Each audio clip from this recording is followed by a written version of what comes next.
Bayangkan jika selama 10 tahun hidupmu, kau hanya menjadi kelinci percobaan untuk eksperimen mengerikan, di mana tubuhmu dihancurkan setiap hari, tetapi kau tidak pernah bisa mati. Bahkan saat kau akhirnya berhasil melarikan diri dan berharap dunia di luar akan menjadi tempat yang lebih baik, kenyataan yang menunggumu justru ketakutan, kebencian, dan kejaran tanpa henti. Hingga sampai suatu hari, ketika seorang gadis dan sekelompok anjing liar memilih memperlakukanmu sebagai manusia untuk pertama kalinya, mereka memberimu harapan, tetapi harapan itu justru berubah menjadi awal dari tragedi yang akan mengubah segalanya. Inilah kisah Kim Ji-oh, seorang anak laki-laki yang memiliki jantung kebangkitan, dan inilah awal dari Resurrection Boy. Di suatu malam yang sunyi, Kim Ji-oh berlari tanpa tujuan sambil terus menoleh ke belakang. Wajahnya dipenuhi kepanikan karena sekelompok orang misterius masih memburunya tanpa henti. Hingga ketika pandangannya tertuju pada sebuah tanda peringatan tegangan tinggi yang berdiri tidak jauh di depannya. Bagi orang lain, tempat itu adalah lokasi berbahaya yang harus dihindari. Namun bagi Kim Ji-oh, itu justru tampak seperti satu-satunya jalan keluar yang tersisa. Tanpa pikir panjang, ia segera memanjat ke arah kabel-kabel listrik itu, lalu menggenggamnya erat dengan kedua tangan. Orang-orang yang mengejarnya langsung berteriak dan berusaha menarik tubuhnya sebelum terjadi sesuatu yang buruk. Namun Kim Ji-oh menolak melepaskan pegangannya. Ia tahu betul jika dirinya kembali tertangkap, maka hidupnya akan berakhir dalam arti yang sesungguhnya. Karena itulah ia mengambil keputusan yang bahkan tidak berani dibayangkan orang normal. Dengan tekad putus asa, ia menyatukan dua kabel listrik tersebut tanpa ragu, hingga lonjakan arus yang sangat besar seketika langsung menghantam seluruh tubuhnya. Jeritan kesakitan menggema di udara saat tubuhnya mulai bergetar hebat akibat sengatan listrik yang luar biasa kuat. Rasa sakit yang begitu besar itu seolah mampu merobek setiap bagian tubuhnya. Namun di tengah penderitaan tersebut, Kim Ji-oh tetap memilih bertahan. Bagaimanapun juga, ia lebih rela mengalami hal seperti ini daripada harus kembali ke tangan orang-orang yang selama ini memburunya. Untungnya, di dalam dadanya terdapat sesuatu yang tidak dimiliki manusia biasa. Jantung kebangkitan, sebuah jantung mutan yang membuatnya mampu bangkit kembali, tidak peduli berapa kali pun tubuhnya dihancurkan. Karena itulah bahkan di tengah sengatan listrik yang mengerikan, Kim Ji-oh masih percaya bahwa dirinya tidak akan pernah benar-benar binasa. Di dunia ini terdapat jantung-jantung khusus yang berbeda dari jantung manusia normal. Fenomena langka tersebut hanya muncul pada sebagian kecil orang akibat mutasi misterius yang belum sepenuhnya dipahami. Setiap jantung memiliki karakteristik yang berbeda, sehingga pemiliknya dapat memunculkan kemampuan unik yang melampaui batas manusia biasa, dan mereka dikenal sebagai heart mutant. Banyak orang yang memandang kemampuan itu sebagai anugerah para dewa, mengagumi para mutan, dan iri terhadap kekuatan yang dimiliki oleh mereka. Namun berbeda dengan Kim Ji-oh yang kini sedang berada di tumpukan sampah, ia sama sekali tidak merasakan hal yang sama. Dengan tubuh kurus yang nyaris hanya menyisakan tulang, ia justru mempertanyakan apakah kekuatan ini benar-benar bisa disebut sebagai berkah. Baginya, hidup seperti ini terasa lebih mirip kutukan. Tapi berhubung ada masalah yang jauh lebih penting untuk dipikirkan saat ini, ia harus mengisi perutnya yang kosong terlalu lama karena rasa lapar itu terasa menyiksa. Kim Ji-oh bahkan rela mengais tumpukan sampah di sekitarnya untuk mencari sesuatu yang bisa dimakan. Hingga setelah ia menemukan sepotong roti yang baru saja dibuang seseorang, meskipun baunya memang tidak lagi menggugah selera, tetapi Kim Ji-oh tidak memiliki kemewahan untuk memilih makanan. Jadi ia langsung memungut roti itu dan mulai memakannya tanpa ragu. Saat sedang makan, seekor anjing kecil perlahan mendekatinya dan menatap Kim Ji-oh dengan penuh rasa penasaran. Kim Ji-oh yang melihat tingkah tersebut hanya tersenyum tipis sembari bertanya, "Apakah anjing itu juga lapar?" Kemudian ia langsung memberikan sebagian rotinya kepada anjing tersebut, dan anjing itu pun memakannya dengan lahap tanpa rasa takut sedikit pun. Pemandangan sederhana itu sempat membuat sang protagonis terdiam. Selama ini manusia selalu ketakutan saat melihat wajahnya. Namun seekor anjing justru memperlakukannya seperti makhluk hidup biasa. Sementara ketika beberapa anjing lain ikut berdatangan dan mulai mengelilingi Kim Ji-oh, tiba-tiba ia mendengar suara keributan dari kejauhan. Hingga Kim Ji-oh pun segera mengintip keluar dari tempat persembunyiannya dengan penuh kewaspadaan, karena ia mengira orang-orang itu adalah para pengejar yang dikirim dari laboratorium. Tetapi beruntung dugaannya salah. Yang ia lihat hanyalah beberapa berandalan yang sedang menyudutkan seorang siswi di sebuah gang sempit. Gadis itu terlihat ketakutan, namun para perundung terus mengintimidasinya sambil berkata bahwa ia seharusnya sudah memahami bagaimana dunia bekerja. Kim Ji-oh yang mengetahui bahwa mereka bukanlah orang-orang dari laboratorium, akhirnya ia bisa bernapas lega. Namun begitu matanya tertuju pada kantong makanan anjing yang sedang dibawa gadis tersebut, entah karena rasa lapar atau karena merasa kasihan melihat situasi itu, tubuhnya bergerak dengan sendirinya keluar dari persembunyian. Kemunculannya langsung menarik perhatian para berandalan. Salah satu dari mereka memandangnya heran dan bertanya, siapa pengemis aneh yang tiba-tiba muncul di hadapan mereka. Namun begitu Kim Jio memperlihatkan wajahnya yang menyerupai tengkorak hidup sembari mengatakan bahwa dirinya bukan pengemis. Berandalan berambut pirang yang berdiri di dekatnya langsung berteriak ketakutan setelah melihat penampilan Kim Jio dari dekat. Lalu begitu Kim Jio mengangkat sepotong tulang di tangannya sambil memperingatkan mereka, berhentilah membuat masalah dan segera pergi dari sini. Ternyata ancaman sederhana itu sudah lebih dari cukup untuk membuat mereka lari ketakutan, karena sosok Kim Jio benar-benar terlihat seperti hantu bagi mereka. Tak lama kemudian setelah suasananya kembali sunyi, siswi yang ditolong Kim Jio tadi masih terduduk di tanah dengan tubuh gemetar. Ia bersusah payah mencoba mengucapkan terima kasih kepada sosok aneh yang telah menyelamatkannya. Tapi sebelum ia sempat berbicara, Kim Jio justru menunjuk ke arahnya dengan ekspresi menyeramkan, membuat gadis itu langsung panik karena ia mengira makhluk mengerikan itu akan mendekatinya. Namun ternyata Kim Jio sama sekali tidak tertarik pada gadis tersebut. Melainkan ia hanya ingin memungut kantong makanan anjing yang terjatuh di tanah, lalu memakannya dengan santai. Tindakan itu membuat sang siswi benar-benar kebingungan. Dengan gugup ia menjelaskan bahwa makanan tersebut sebenarnya adalah makanan untuk anjing. Tetapi Kim Jio tetap mengunyah makanan tersebut, sembari meminta maaf dan bertanya dengan sopan, apakah tidak masalah jika dirinya memakan sedikit makanan ini. Saat mendengar tengkorak itu bisa berbicara dengan nada yang begitu normal, sang siswi justru semakin ketakutan dan langsung berlari meninggalkan tempat itu. Sementara Kim Jio yang sudah terbiasa mendapatkan reaksi seperti itu, ia justru lebih memilih fokus pada makanan yang ada di tangannya. Namun tanpa Kim Jio sadari, gadis tersebut ternyata tidak benar-benar pergi dari sana. Ia diam-diam mengintip Kim Jio sambil terus memikirkan sosok aneh yang baru saja ditemuinya. Apakah dia itu manusia? Tetapi apakah mungkin baginya untuk tetap hidup dalam keadaan menyedihkan seperti itu? Hingga sampailah ketika sebuah kemungkinan muncul di benaknya, jangan-jangan dia adalah seorang hard mutant. Disinilah ia langsung teringat dengan sebuah rumor mengenai para mutan yang juga memiliki kemampuan unik seperti itu. Dan ia mulai merasa bersalah atas caranya memperlakukan Kim Jio. Setelah mengumpulkan keberanian, gadis itu akhirnya memutuskan untuk kembali menghampiri sang protagonis sekali lagi. Kali ini, ia mengeluarkan sebuah roti lapis dari dalam tasnya lalu menawarkannya kepada Kim Jio. Kim Jio yang melihatnya sontak langsung membeku. Matanya menatap roti itu cukup lama seolah tidak percaya dengan apa yang sedang terjadi. Dengan suara pelan Kim Jio mencoba bertanya, apakah makanan tersebut benar-benar diberikan untuk dirinya? Lalu setelah gadis itu menjawab iya sambil meminta maaf karena sebelumnya sempat melarikan diri. Akhirnya Kim Jio perlahan menerima roti tersebut sembari mengucapkan terima kasih padanya. Bagi kebanyakan orang, mungkin roti itu hanyalah cemilan biasa. Namun bagi dirinya, benda itu terasa jauh lebih berharga. Selama bertahun-tahun ia hanya bisa melihat bungkusnya di tempat sampah. Dan ini adalah pertama kalinya ada seseorang yang benar-benar memberinya makanan secara langsung, bahkan meski penampilannya sekarang terlihat seperti kerangka hidup. Setelah Kim Jio memakan roti tersebut, rasanya yang begitu lezat langsung membuat Kim Jio merasa seolah sedang mencicipi makanan dari surga. Ia bahkan berpikir dirinya bisa mati dengan bahagia setelah memakan makanan seenak ini. Dan ia mulai menganggap gadis di hadapannya sebagai malaikat. Sementara ketika gadis itu menanyakan siapa nama tuan tulang tersebut, sembari menghabiskan makanannya, si kerangka malang ini langsung memberitahukan namanya adalah Kim Jio. Kemudian gadis itu juga segera memperkenalkan dirinya sebagai He Ji Song sambil mengatakan ia senang bisa bertemu Kim Jio. Percakapan mereka pun mulai mengalir semakin jauh. Kim Jio yang ditanyai He Ji Song bagaimana dia bisa berada dalam kondisi seperti sekarang. Ekspresinya perlahan berubah muram saat ia menjelaskan bahwa dirinya sedang melarikan diri dari orang-orang laboratorium yang mengejarnya. Jawaban tersebut langsung membuat He Ji Song terkejut. Ia pernah mendengar rumor mengenai tempat yang menangkap para mutan, tetapi ia tak menyangka kalau tempat seperti itu memang nyata. Karena penasaran, He Ji kembali bertanya apa yang dilakukan mereka terhadap Kim Jio. Awalnya Kim Jio sempat terdiam sejenak sebelum ia menjawab. Selama 10 tahun, dirinya telah dijadikan subjek eksperimen dan penyiksaan. Berbagai zat racun diuji pada tubuhnya tanpa henti, dan organ tubuhnya diambil untuk memeriksa kompatibilitas transplantasi. Semua itu dilakukan berkali-kali tanpa mempedulikan rasa sakit yang dialaminya. Ia bisa melewati siksaan demi siksaan tersebut karena jantung kebangkitan miliknya terus meregenerasi tubuhnya setiap kali mengalami kerusakan. Dan karena kemampuan itulah ia harus berakhir menjadi sosok menyeramkan seperti sekarang. Setelah mendengar seluruh kisah itu, kini He Ji Song mulai menatap Kim Jio dengan pandangan yang berbeda. Tidak ada lagi rasa takut di matanya, yang tersisa hanyalah simpati dan tekad. Sebaliknya, Kim Jio justru menutupi wajahnya dengan tangan karena merasa malu diperhatikan seperti itu. Namun tiba-tiba, He Ji Song langsung berdiri dan mengajak Kim Jio untuk ikut dengannya. Sebelum Kim Jio sempat bertanya apa yang sedang terjadi, gadis itu sudah menarik tangannya lalu mulai berlari.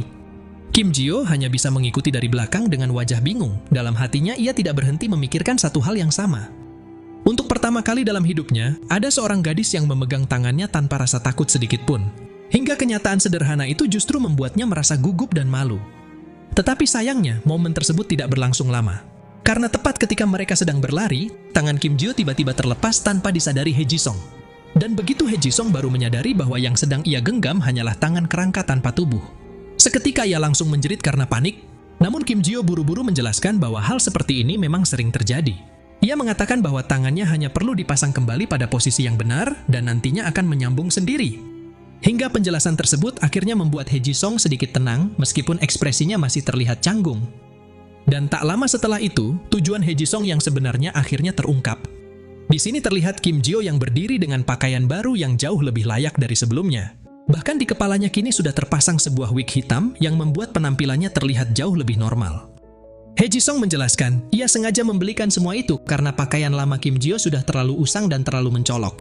Meski barang-barang tersebut tidak mahal, setidaknya ia sekarang tidak lagi terlihat seperti seseorang yang baru keluar dari tumpukan sampah. Dan lagi-lagi, untuk pertama kalinya setelah hidup bertahun-tahun sebagai subjek eksperimen yang dibuang oleh dunia, ternyata masih ada seseorang yang memperlakukannya seperti manusia biasa. Baginya, tekstur pakaian itu terasa seperti kulit baru yang menutupi tubuhnya. Sementara wig hitam yang berada di kepalanya terasa seperti rambut sungguhan yang akhirnya kembali tumbuh setelah sekian lama. Tapi berhubung wajah Kim Jio masih berbentuk tengkorak dan dia tidak punya kuping untuk menahan topeng, lantas He Jisung pun memutuskan untuk menutupi wajah Kim Jio dengan makeup. Hingga struktur wajah tengkoraknya memang sedikit lebih tersamarkan meskipun hasil riasannya terlihat cukup aneh dan lucu. He Jisung yang menyadari hasilnya tidak sempurna seperti yang ia bayangkan, dengan segera ia langsung menutupi wajahnya sendiri karena malu sembari meminta maaf kepada Kim Jio. Namun meski demikian, Kim Jio tetap menyukainya bahkan tanpa harus melihat dirinya di kaca terlebih dahulu. Tak lama kemudian tiba-tiba terdengar suara ponsel dari dalam saku He Jisung.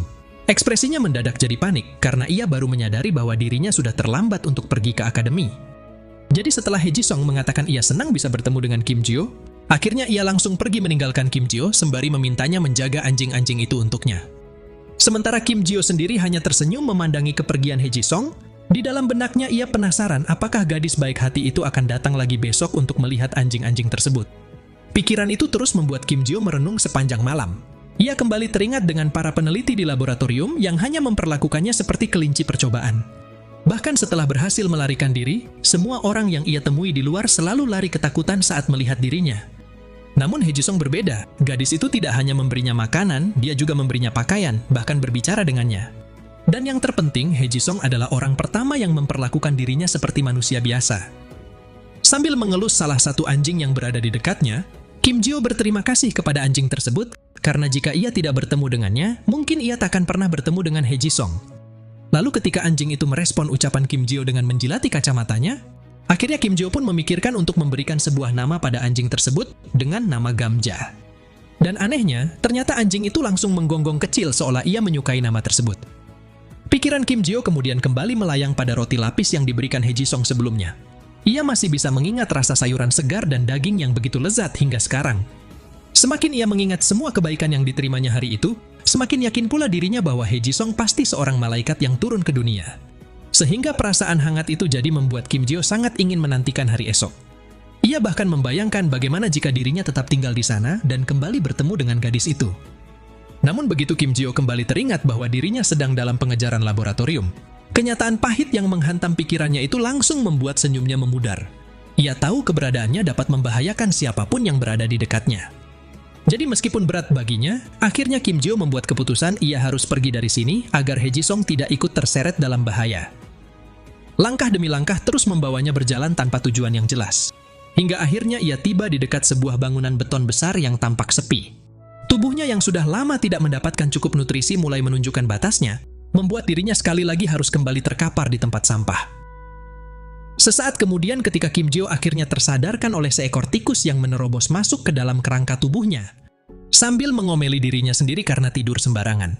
Rasa lapar di perutnya kini datang lagi seperti alarm yang kembali mengingatkannya pada kenyataan. Untungnya, kali ini ia sudah mempersiapkan sesuatu.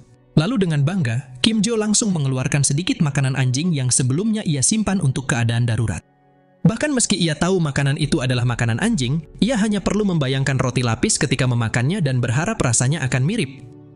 Namun sebelum fantasinya terlalu jauh, tiba-tiba ada sesuatu yang menarik makanan dari tangannya. Kim Jio langsung terkejut saat melihat kehadiran anjing Gamja yang sedang mengunyah seluruh makanan anjing miliknya dengan wajah bahagia.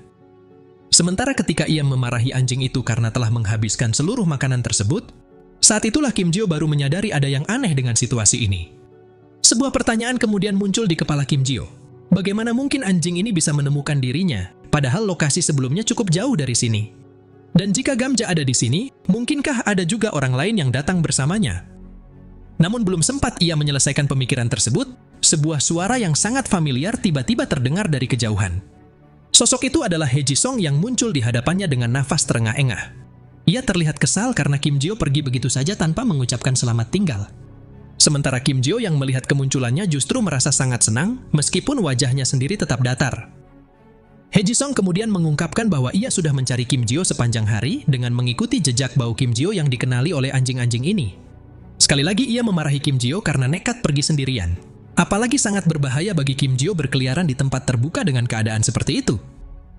Kim Jio yang mendengarnya langsung meminta maaf dan mengaku. Ia sengaja pergi karena takut dirinya hanya akan menjadi beban bagi He Jisong. Namun bukannya kesal, gadis itu justru tersenyum lega. Karena yang terpenting baginya, Kim Jio berhasil ditemukan lagi. Lalu setelah anjing Gamja ikut melompat ke pelukan Kim Jio sambil menjilati wajahnya, seolah ia ingin memberitahu bahkan anjing ini juga sangat mengkhawatirkan Kim Jio.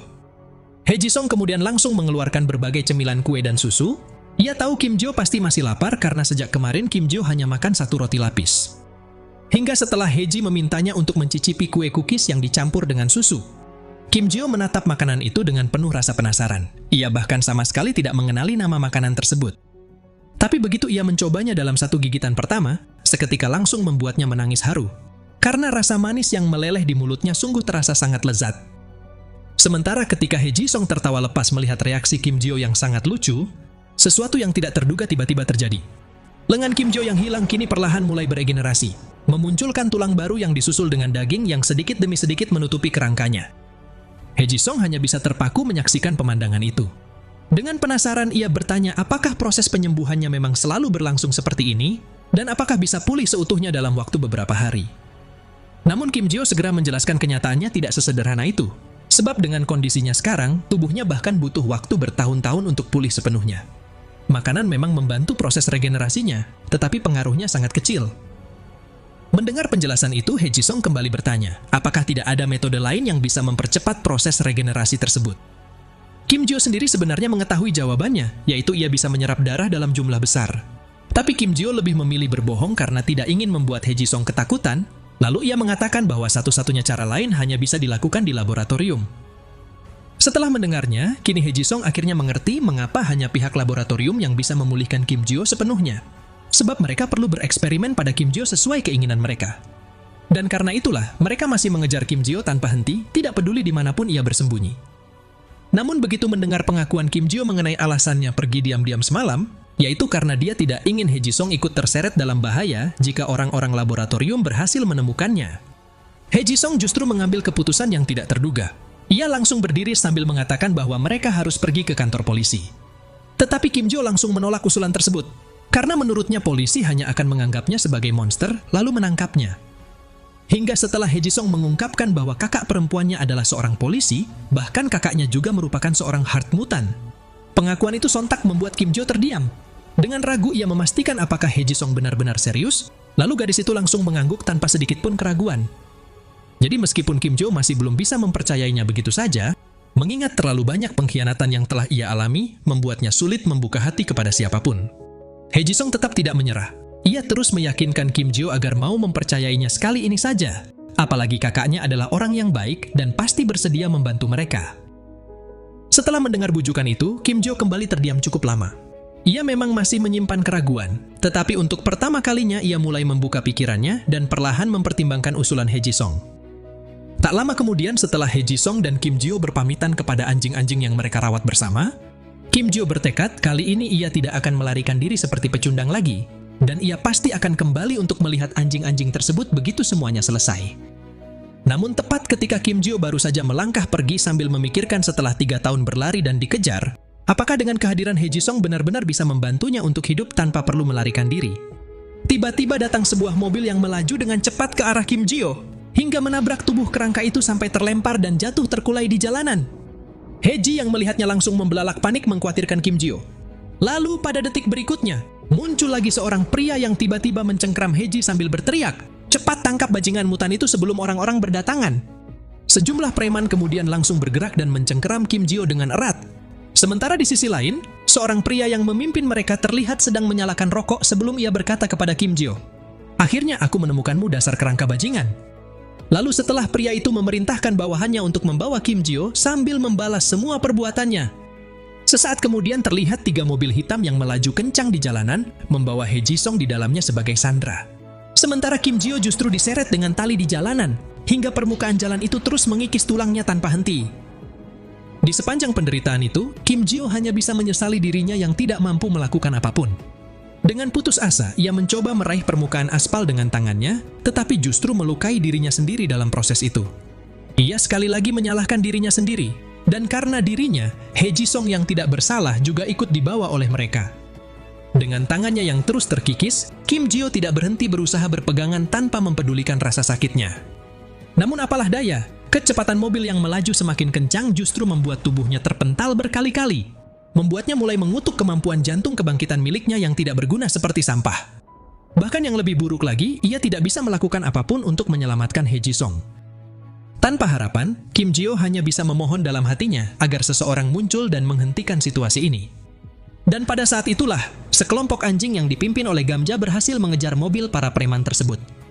Para anjing itu kemudian langsung menggigit dan menarik tali yang menyeret Kim Jio dengan kekuatan besar. Hingga setelah mereka berjuang bersama-sama, akhirnya tali itu terputus membebaskan Kim Jio dari kendaraan yang sedang melaju. Tapi begitu para penjahat menyadari kerangka hidup yang mereka bawa terlepas di tengah jalan, dengan cepat mereka langsung berbalik untuk menyerang kawanan anjing yang masih berusaha melindungi Kim Jio.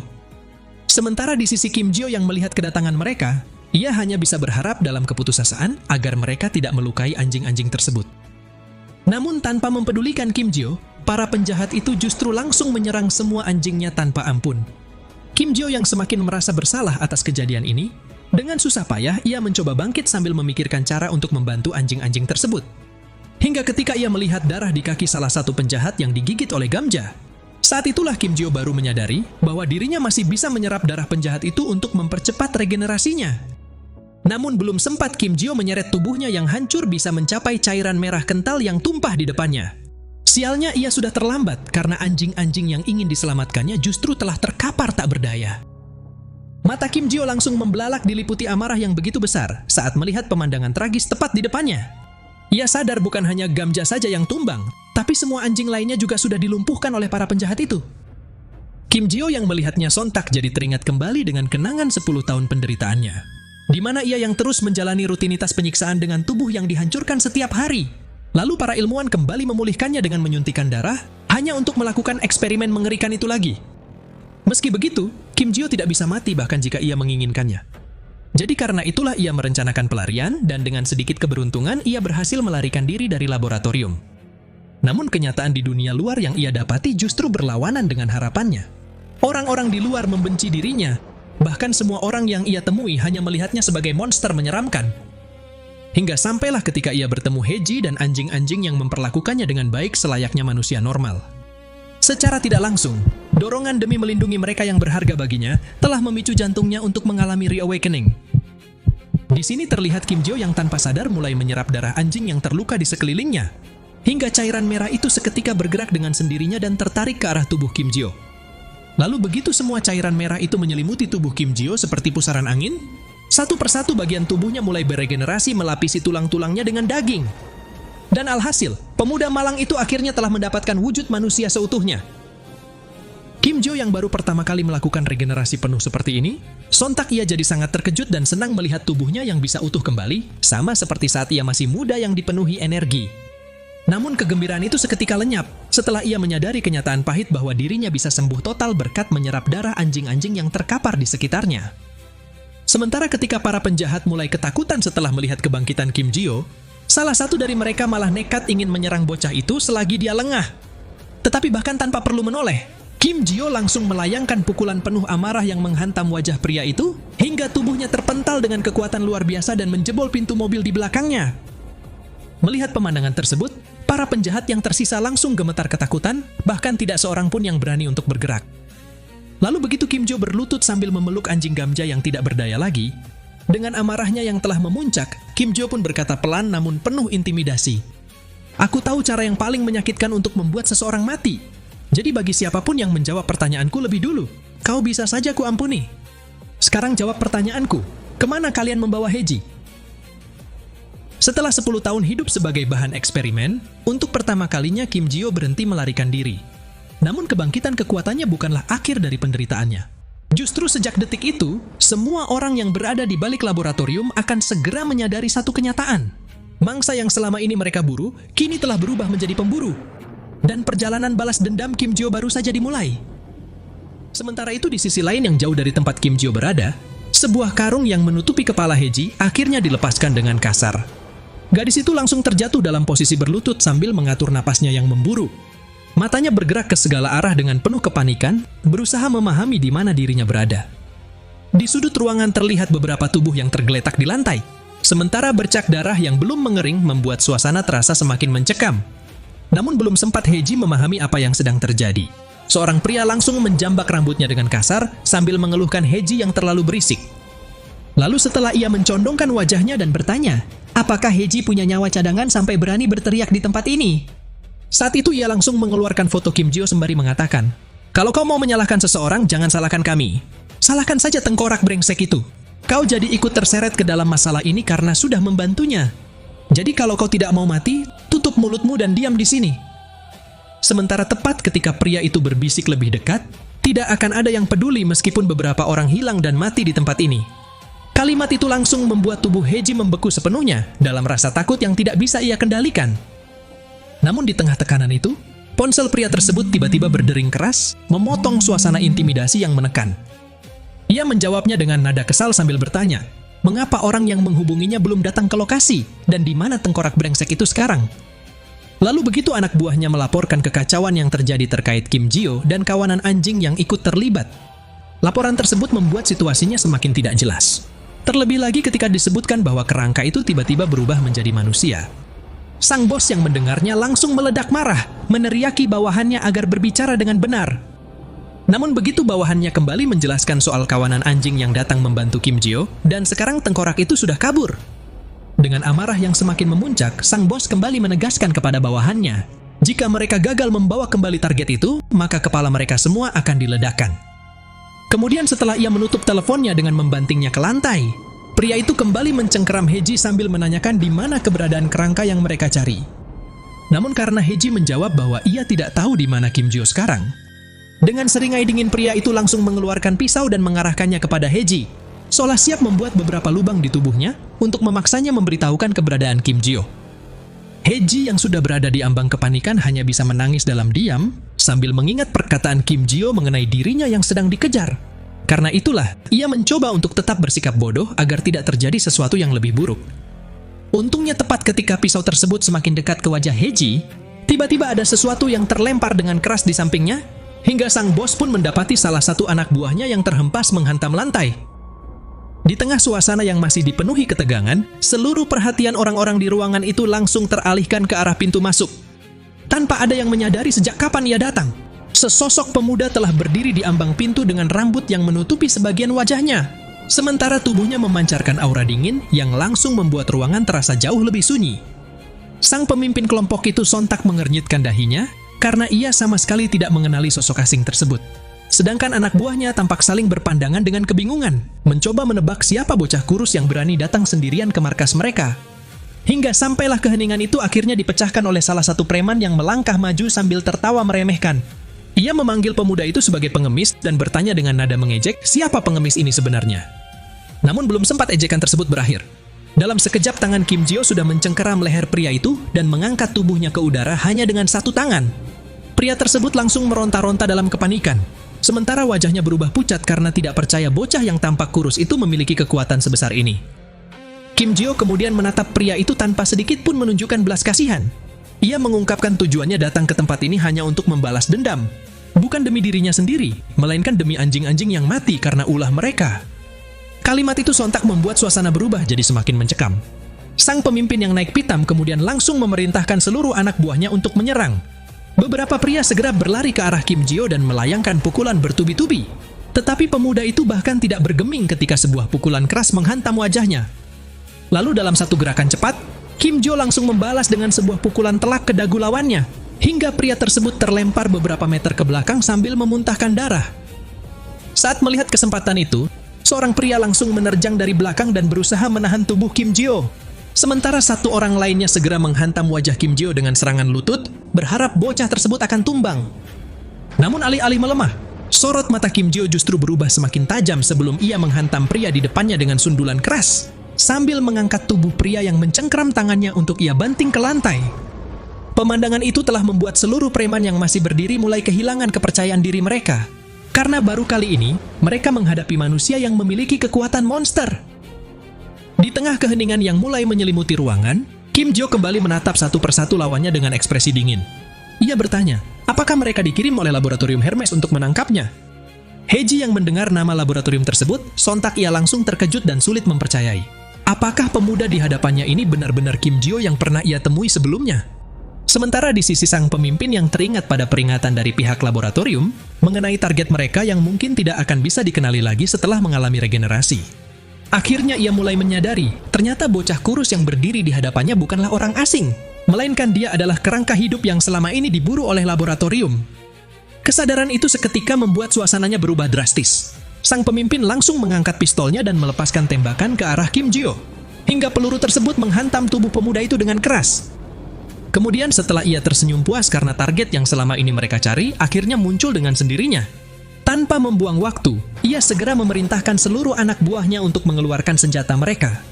Dan dalam hitungan detik, suara tembakan langsung menggema di ruangan ketika satu persatu pistol diarahkan tepat ke tubuh Kim Jio. Lalu begitu sang pemimpin kembali berteriak agar mereka tidak ragu menarik pelatuknya, karena jika semakin cepat bocah itu ditumbangkan, maka semakin besar pula imbalan yang akan mereka dapatkan. Peluru demi peluru seketika menghantam tubuh Kim Jio tanpa belas kasihan. Dagingnya tercabik-cabik dan punggungnya ditembus berkali-kali.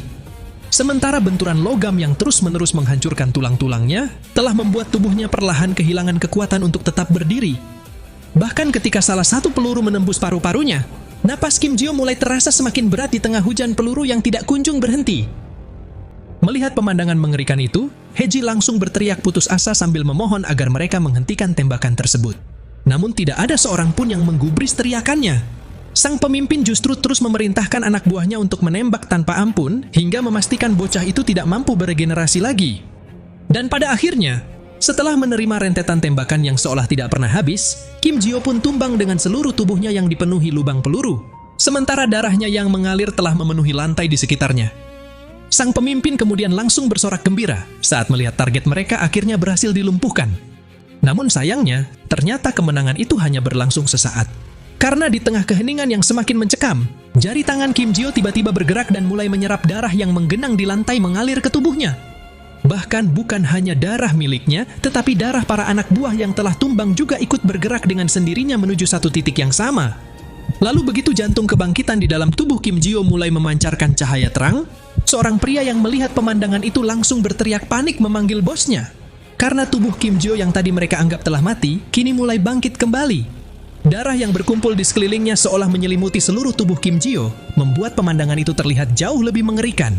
Sang pemimpin yang melihatnya langsung diliputi ketakutan dan sulit mempercayai. Bagaimana mungkin pemuda yang ditembaki tanpa henti itu mampu bangkit kembali layaknya mayat hidup? Namun sebelum Kim Jio sempat pulih sepenuhnya, dengan segera ia langsung meneriaki anak buahnya agar tidak hanya berdiri mematung. Lalu mereka pun kembali menghujani tubuh Kim Jio dengan rentetan tembakan tanpa ampun. Peluru-peluru itu sekali lagi menembus tubuh Kim Jio dan merobek dagingnya, bahkan menghancurkan tulang-tulangnya untuk yang kesekian kali. Tetapi berbeda dari sebelumnya, kini Kim Jio mulai menyadari sesuatu. Rasa sakit itu tidak lagi terasa seburuk yang ia bayangkan. Luka-luka yang terus bermunculan memang masih merobek tubuhnya. Namun regenerasi yang dimilikinya terus bekerja tanpa henti, membuat setiap kerusakan perlahan menghilang sebelum sempat benar-benar melumpuhkannya. Kesadaran itu langsung membangkitkan kembali ingatannya yang selama ini berusaha ia lupakan. Bayangan laboratorium Hermes kembali memenuhi pikirannya. mengingatkan bagaimana tubuhnya dulu berkali-kali dihancurkan oleh cairan eksperimen dan mesin-mesin raksasa tanpa sedikit pun belas kasihan. Jadi jika dibandingkan dengan seluruh penyiksaan yang pernah ia alami di tempat itu, rentetan peluru yang kini menghantam tubuhnya terasa jauh lebih ringan. Kim Jio kemudian mulai melangkah mendekati sang pemimpin. Lalu dalam satu gerakan cepat, ia melayangkan pukulan keras tepat ke wajah pria itu. Benturan tersebut langsung melempar tubuh sang bos beberapa meter ke belakang hingga menghantam lantai dengan keras. Sementara seluruh anak buahnya hanya bisa membelalak tidak percaya melihat pemimpin mereka dijatuhkan dengan begitu mudah. Namun Kim Jio sama sekali tidak memberi mereka kesempatan untuk bereaksi. Ia langsung berbalik dan menghantam salah seorang preman dengan pukulan telak, hingga membuat tubuh pria itu terpental menghantam dinding sambil memuntahkan darah. Begitu melihat kekuatan Kim Jio yang di luar nalar itu, para preman yang tersisa mulai diliputi kepanikan. Karena mereka sadar tidak ada seorang pun yang mampu menghentikan bocah tersebut. Sementara di sisi lain, amarah Kim Jio justru terus membesar. Di dalam pikirannya, bayangan anjing-anjing yang selama ini menemaninya kembali bermunculan. Ia teringat bagaimana mereka rela mempertaruhkan nyawa demi melindungi dirinya. Dan semakin jelas bayangan itu muncul, semakin besar pula rasa bersalah yang memenuhi hatinya, karena ia merasa tidak mampu melindungi mereka. Kemarahan itulah yang kini menjadi sumber kekuatannya. Setelah melihat seluruh anak buahnya ditumbangkan, sang pemimpin yang sudah babak belur langsung menarik Heiji dan menjadikannya sebagai sandera. Ia mencoba mengancam Kim Jio agar tidak mendekat lagi. Namun ancaman itu sama sekali tidak menghentikan Kim Jio. Lalu dalam sekejap, Kim Jio sudah berada tepat di hadapan sang pemimpin untuk menghantam wajah pria itu dengan pukulan yang jauh lebih keras dari sebelumnya. Bahkan belum sempat lawannya memulihkan diri, pukulan Kim Jio berikutnya kembali mendarat tanpa ampun. Serangan demi serangan terus menghantam wajah sang pemimpin itu, seolah seluruh amarahnya telah diluapkan pada orang yang berada di hadapannya. Dengan suara yang dipenuhi kesedihan, Kim Jio mengungkapkan bahwa ia tidak akan pernah bisa bertemu lagi dengan teman-teman anjingnya. Kalimat itu terdengar sederhana, namun justru dari sanalah seluruh kemarahannya berasal. Kim Jio kembali menghantam sang pemimpin dengan sekuat tenaganya, hingga benturan tersebut membuat dinding di belakang pria itu ikut retak. Tubuh sang bos terjatuh dengan kondisi penuh luka. Sementara wajahnya mulai dipenuhi ketakutan saat menyadari bahwa sosok yang ia hadapi benar-benar tidak bisa dihentikan. Dalam keputusasaan, pria itu akhirnya memohon agar nyawanya diampuni. Namun karena bagi Kim Jio penyesalan itu sudah terlalu terlambat, saat itu ia langsung melayangkan pukulan keras tepat ke wajah sang pemimpin, membuatnya menjerit kesakitan sambil memuntahkan darah. Tetapi Kim Jio masih belum menghentikan serangannya. Ia terus menghujani wajah pria itu dengan pukulan demi pukulan untuk melampiaskan seluruh amarah dan kesedihan yang memenuhi dadanya. Hingga sampailah ketika sang pemimpin telah kehilangan kesadaran dan terkulai tak bergerak di lantai. Akhirnya suasana ruangan itu perlahan sunyi kembali, sementara Kim Jio hanya berdiri diam menatap tangannya yang kini dipenuhi darah. Tatapannya kemudian tertuju ke arah tubuh sang pemimpin yang sudah tidak mampu melawan lagi, tetapi ekspresi di wajahnya tetap kosong, seolah kemenangan tersebut sama sekali tidak berarti baginya. Hingga ketika Kim Jio mendengar suara Heiji yang memanggil namanya. Barulah Kim Jio menoleh ke arah gadis itu, lalu ia perlahan melangkahkan kakinya menghampiri Heiji yang masih terduduk lemas di lantai. Setelah memastikan gadis itu benar-benar selamat, tatapan dingin yang sejak tadi memenuhi wajahnya akhirnya mulai memudar. Heiji menatap tubuh Kim Jio yang penuh luka sambil menahan air mata. Gadis itu masih tidak habis pikir bagaimana pemuda di hadapannya mampu bertahan setelah menerima begitu banyak tembakan. Membuatnya khawatir apakah Kim Jio benar-benar baik-baik saja. Namun alih-alih menjawab pertanyaan itu, Kim Jio justru langsung berlutut memeluk Heiji sambil mengucapkan syukur karena Heiji masih hidup. Dengan air mata yang mulai mengalir di wajahnya, Kim Jio mengungkapkan seluruh anjing yang berusaha menyelamatkannya telah mati. Hal itu terus membuatnya ketakutan karena ia tidak ingin Heiji mengalami nasib yang sama. Tapi setelah memastikan Heiji masih hidup, membuatnya sangat bersyukur dan ingin berterima kasih sekali lagi. Mendengar ucapan tersebut, Heiji hanya menatap Kim Jio dalam diam. Ia sama sekali tidak mengerti mengapa Kim Jio berterima kasih setelah semua yang Kim Jio lakukan untuknya. Lalu sambil membalas pelukan Kim Jio dengan lembut, Heiji pun mengatakan justru dirinya lah yang seharusnya berterima kasih. Karena Kim Jio telah berkali-kali mempertaruhkan nyawa untuk menyelamatkannya. Tak lama kemudian terdengar suara sirin polisi yang mendekati lokasi kejadian. Polisi bersama seorang detektif segera memasuki gedung tersebut dan langsung mengamankan seluruh pelaku yang masih bisa bergerak. Sang pemimpin kelompok itu telah diborgol sebelum akhirnya dibawa keluar oleh para petugas. Melihat kondisi ruangan yang porak-poranda, salah satu polisi tidak bisa menyembunyikan kebingungannya. Ia sama sekali tidak percaya kerusakan sebesar ini bisa terjadi hanya karena perkelahian antar geng. Sementara di sisi lain, Kim Jio dan Heiji hanya mengamati situasi tersebut dari tempat persembunyian mereka. Kim Jio kemudian bertanya apakah tidak masalah jika mereka pergi begitu saja tanpa memberi keterangan kepada polisi. Namun Heji segera menjelaskan bahwa kakak perempuannya pernah mengingatkan agar tidak sembarangan terlibat dalam kasus yang berkaitan dengan mutan. Terlebih lagi, jika semakin banyak orang mengetahui keberadaan Kim Jio, keadaannya justru akan menjadi semakin rumit. Karena itulah ia akan menyerahkan semua masalah tersebut kepada kakaknya. Sementara mereka berdua sebaiknya segera pergi meninggalkan tempat ini. Scene kemudian berganti ke sebuah hutan yang sunyi. Heji yang sejak tadi berusaha menahan emosinya, akhirnya ia pun menangis terseduh-seduh di hadapan kawanan anjing yang sudah tidak bernyawa lagi. Kim Jio perlahan menutupi wajahnya dengan kedua tangan saat ingatannya kembali dipenuhi bayangan teman-teman anjingnya yang gugur demi menyelamatkan dirinya. Ia hanya bisa meminta maaf kepada mereka satu persatu, sambil memanggil nama masing-masing anjing tersebut dengan suara yang dipenuhi penyesalan. Namun bagi Heji, justru dirinya yang merasa bersalah atas semua kematian ini. Dengan penuh penyesalan ia mengatakan, anjing-anjing itu rela mempertaruhkan nyawa mereka hanya demi seseorang yang selama ini bahkan hanya mampu memberi mereka sedikit makanan. Kim Jio yang mendengarnya langsung menanggapi bahwa semua kejadian ini sama sekali bukan karena kesalahan Heji. Ia kemudian mulai menggigit jarinya hingga mengeluarkan darah, membuat Heji yang melihatnya langsung terkejut dan bertanya apa yang ingin Kim Jio lakukan. Dan seolah dirinya mendapat sebuah harapan baru, Kim Jio mengungkapkan jika darahnya mampu membuat tubuhnya beregenerasi, mungkin saja darah itu juga bisa menghidupkan kembali teman-temannya yang telah tiada. Cairan merah itu mulai bergerak secara tidak wajar, seolah benar-benar bereaksi terhadap keinginan Kim Jio. Namun sebelum ia sempat melakukan apapun, luka di jarinya justru beregenerasi terlalu cepat hingga membuat aliran darah tersebut terhenti. Kim Jio yang tidak ingin menyerah, lantas ia kembali menggigit jarinya lebih dalam agar darahnya terus mengalir. Tetapi kali ini Heji segera menghentikannya. Dengan air mata yang masih berlinang, gadis itu memohon agar Kim Jio tidak lagi menyakiti dirinya sendiri. Menurutnya jika anjing-anjing itu bisa melihat apa yang sedang dilakukan Kim Jio sekarang, mereka justru akan merasa lebih sedih. Lalu begitu Kim Jio bertanya, bukankah anjing-anjing itu akan membencinya karena dirinya lah yang menyebabkan kematian mereka? Heji kembali menjelaskan, Kim Jio benar-benar salah jika berpikir seperti itu. Menurutnya anjing-anjing tersebut sangat menyayanginya. Sejak awal mereka selalu bersikap waspada kepada semua orang, tetapi anehnya mereka justru langsung menerima Kim Jio tanpa rasa takut. Ucapan Heji tersebut sontak membuat Kim Jio terkejut, mengingat selama ini ia tidak pernah mengetahui kehidupan teman-temannya sebelum mereka bertemu. Melihat reaksi Kim Jio, Heji sekali lagi menjelaskan bahwa hampir seluruh tubuh anjing-anjing itu dipenuhi bekas luka akibat perlakuan buruk manusia. Jadi karena pengalaman itulah mereka selalu menjaga jarak dengan siapapun yang mendekat. Setelah mendengarnya, kini Kim Jio mulai menyadari, ternyata teman-temannya sudah lebih dulu merasakan penderitaan yang tidak kalah berat dibanding dirinya. Heji kemudian tersenyum tipis sambil mengatakan, karena itulah jika Kim Jio terus menyalahkan diri sendiri dan menyakiti dirinya seperti tadi, justru Kim Jio hanya akan membuat anjing-anjing tersebut merasa sedih. Lagi pula menurutnya, fakta bahwa mereka mendekati Kim Jio tanpa ragu, itu berarti mungkin mereka juga merasakan hal yang sama seperti Kim Jio. Kalimat itu langsung membuat Kim Jio kembali terdiam. Dan ia sekali lagi berterima kasih kepada Heji karena telah menasihatinya. Sementara ketika suasana sudah mulai tenang, tiba-tiba terdengar suara gonggongan kecil dari arah semak-semak. Kim Jio dan Heji langsung menoleh bersamaan ke sumber suara itu, hingga mereka pun mendapati seekor anak anjing kecil yang perlahan berjalan mendekati mereka. Heji yang melihatnya langsung bisa mengenali bahwa anjing tersebut adalah anak anjing Gamja yang ternyata masih hidup. Anak anjing kecil itu terus mengibaskan ekornya hingga akhirnya berhenti tepat di depan Kim Jio. Lalu ketika Kim Jio mendekatkan dirinya sambil berkata pelan, apakah anak anjing itu tidak membenci dirinya karena teman-teman dan ibunya telah mati?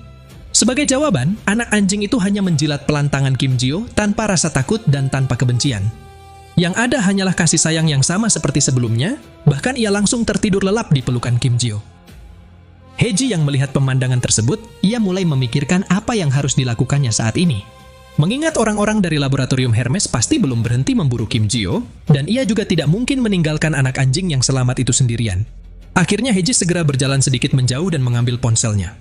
Ia memutuskan untuk menghubungi kakak perempuannya agar mereka bisa menentukan tempat yang aman untuk dituju. Hingga setelah Heji mengikuti arahan kakaknya, malam itu keduanya memutuskan untuk pergi meninggalkan hutan dan melintasi jalanan kota yang gelap dengan membawa satu-satunya harapan yang masih tersisa. Namun Kim Jio sama sekali tidak menyadari, pertarungan yang baru saja ia menangkan hanyalah permulaan. Karena musuh yang akan dihadapinya setelah ini akan jauh lebih mengerikan daripada siapapun yang pernah Kim Jio hadapi.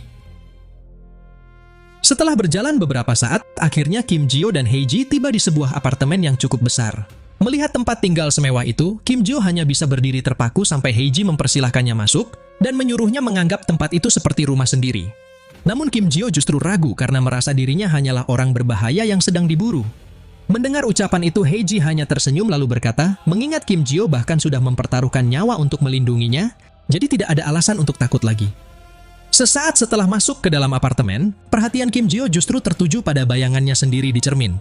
Awalnya ia hanya menatap kosong, tetapi beberapa detik kemudian ia langsung berteriak panik hingga membuat Heiji ikut terkejut. Dengan wajah penuh kebingungan, ia menunjuk pipinya sendiri sambil mengatakan bahwa wajahnya telah kembali normal.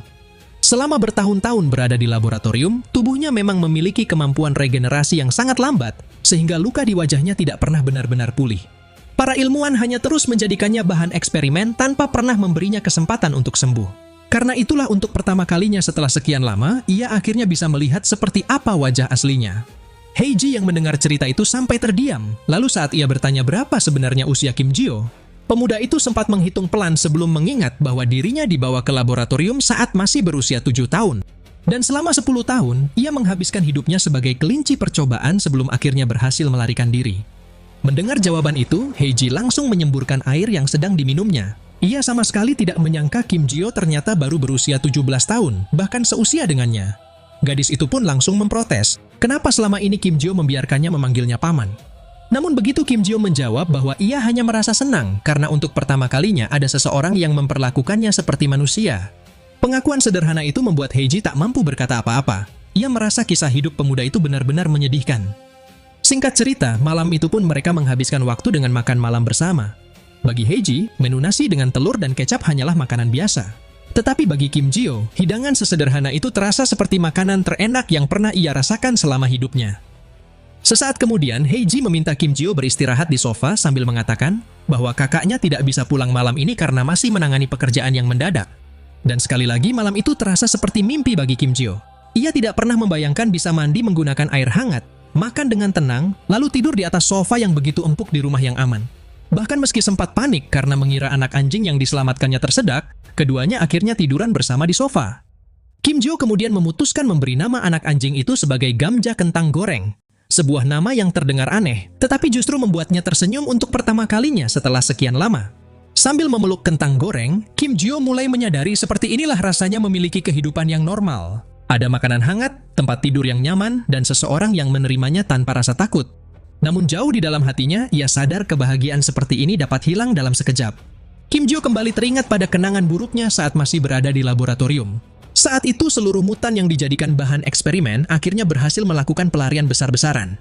Kim Jo yang memimpin mereka terus berteriak agar semua orang berlari menuju pintu keluar sebelum para penjaga datang. Namun harapan itu hanya bertahan sesaat. Pasukan bersenjata segera mengejar mereka dan tanpa ragu melepaskan serangan bertubi-tubi. Ledakan demi ledakan menghancurkan tanah, hingga para tahanan terpental dan bergelimpangan dalam keadaan terluka. Sebagian dari mereka bahkan sudah tidak sanggup berdiri lagi, sementara para tentara mulai mengarahkan senjata untuk menghabisi semuanya. Di tengah keputusasaan itu, beberapa mutan mencoba mempertaruhkan nyawa demi melindungi rekan-rekannya. Yang mana ketika para tentara menyerang mereka dengan ledakan api, ada pula gadis pengguna es yang menciptakan dinding pelindung sambil terus berteriak menyuruh Kim Jo untuk segera bangkit. Teman Kim Jo yang lain berusaha mati-matian menyelamatkan dirinya yang terjebak di antara reruntuhan, agar mereka bisa terus melarikan diri bersama. Dan saat akhirnya gadis es menarik tangan Kim Jo sambil berteriak bahwa pintu keluar sudah berada tepat di depan mata, Kim Jo kembali mengingat kenyataan pahit yang selama ini terus menghantuinya. Mereka memang berhasil keluar dari laboratorium, tetapi pada akhirnya mereka semua harus berpisah menyelamatkan diri masing-masing. Kembali ke masa kini, Kim Jo masih tertidur dengan wajah yang dipenuhi kesedihan. Di dalam pikirannya, ia kembali memikirkan teman-teman yang pernah melarikan diri bersamanya dari laboratorium. Ia tidak tahu bagaimana keadaan mereka sekarang, tetapi satu hal yang pasti, ia tidak akan membiarkan sedikit kebahagiaan yang baru saja ia dapatkan akan direnggut untuk kedua kalinya. Tekad itu bahkan membuat energi merah mulai menyelimuti tangannya, sementara jantung mutan di dalam tubuhnya kembali berdetak kuat. Di pagi harinya, Heiji sudah bersiap berangkat ke sekolah. Sebelum pergi, ia memberitahu kepada Kim Jo bahwa kakaknya kemungkinan baru pulang malam nanti karena masih sibuk menangani pekerjaannya. Kim Jo pun mengangguk, lalu diam-diam berpikir sepertinya kehidupan sekolah sangat menyenangkan. Tak lama setelah Heiji hendak berangkat, kentang goreng terus mencakar pintu sambil merengek. Kim Jo menduga anak anjing itu hanya ingin berjalan-jalan, sehingga ia memutuskan mengajaknya keluar. Awalnya Heiji sempat khawatir karena Kim Jo masih diburu banyak orang. Tetapi pemuda itu meyakinkan Heiji bahwa sekarang tidak ada yang akan mengenalinya karena wajahnya sudah kembali normal. Setelah Heiji pergi, Kim Jio mencoba memasangkan tali kekang pada anak anjing itu. Namun anak anjing itu justru terus meronta hingga membuat Kim Jio kebingungan. Melihat tali yang mengikat tubuh kecil itu, Kim Jio tiba-tiba teringat masa lalunya saat tubuhnya sendiri pernah diikat di kursi eksperimen sambil terus disiksa di laboratorium. Jadi karena tidak ingin kentang goreng merasakan hal yang sama, ia pun akhirnya melepas tali tersebut sambil meminta maaf. Namun keputusan itu justru menjadi awal masalah. Sebab begitu talinya dilepas, kentang goreng langsung berlari menghilang. Kim Jio pun panik dan segera mengejarnya ke seluruh penjuru kota. Ia bertanya kepada orang-orang di sekitar, mengintip ke bawah mobil, bahkan sampai mencari di dalam tempat sampah. Setelah berjam-jam mencari tanpa hasil, Kim Jio mulai putus asa. Berbagai pikiran buruk memenuhi kepalanya. Ia takut anak anjing itu tertabrak kendaraan, atau yang lebih buruk lagi akan jatuh ke tangan orang-orang jahat, padahal baru semalam ia berjanji akan melindunginya. Sehingga akhirnya, pencarian Kim Jio telah membawanya ke sebuah sekolah. Di sana Kim Jio melihat kentang goreng yang sedang asik duduk di pinggir lapangan sambil menonton pertandingan sepak bola. Ia pun langsung menghela napas lega dan berlari menghampiri anak anjing itu. Dan tanpa sengaja, Kim Jio juga melihat seperti apa kehidupan sekolah untuk pertama kalinya. Di mana ada para siswa yang bermain sepak bola, mengobrol dengan teman-temannya, hingga berkumpul sambil menonton video di ponsel. Semuanya terlihat menikmati masa muda mereka, membuat Kim Jio hanya bisa memperhatikan dari kejauhan. Namun tanpa sengaja, ia juga mendengar percakapan yang membuat langkahnya terhenti. Beberapa siswa sedang membahas rumor tentang para mutan yang berasal dari laboratorium. Bahkan mereka mengatakan bahwa bagi siapapun yang berhasil menemukan seorang mutan, hadiahnya mencapai 1 miliar won. Mendengar hal itu, Kim Jio langsung sadar kalau keberadaannya masih sangat berbahaya. Jadi Kim Jio pun memutuskan, ia harus segera membawa kentang goreng pergi dari sekolah tersebut sebelum ada yang mengenalinya. Tetapi sayangnya, kentang goreng kembali membuat masalah. Anak anjing itu berlari menghampiri sekelompok siswi yang sedang merekam video tarian.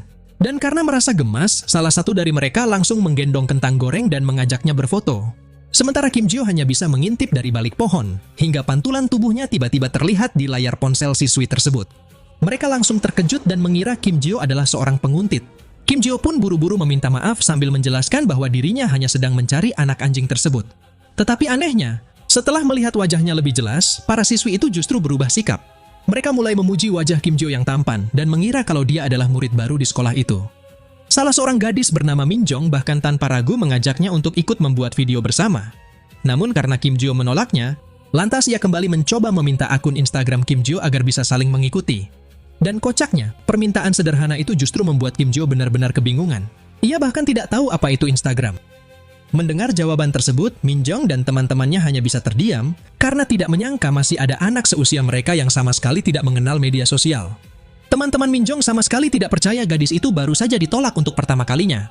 Sementara Min Jong sendiri mengira Kim Jio hanya sedang bersikap jual mahal. Namun Kim Jio sendiri tidak mempedulikan mereka. Ia hanya ingin mengambil kembali anak anjing tersebut dari pelukan Min Jong, lalu meminta maaf dan berjanji bahwa ia tidak akan kehilangannya lagi.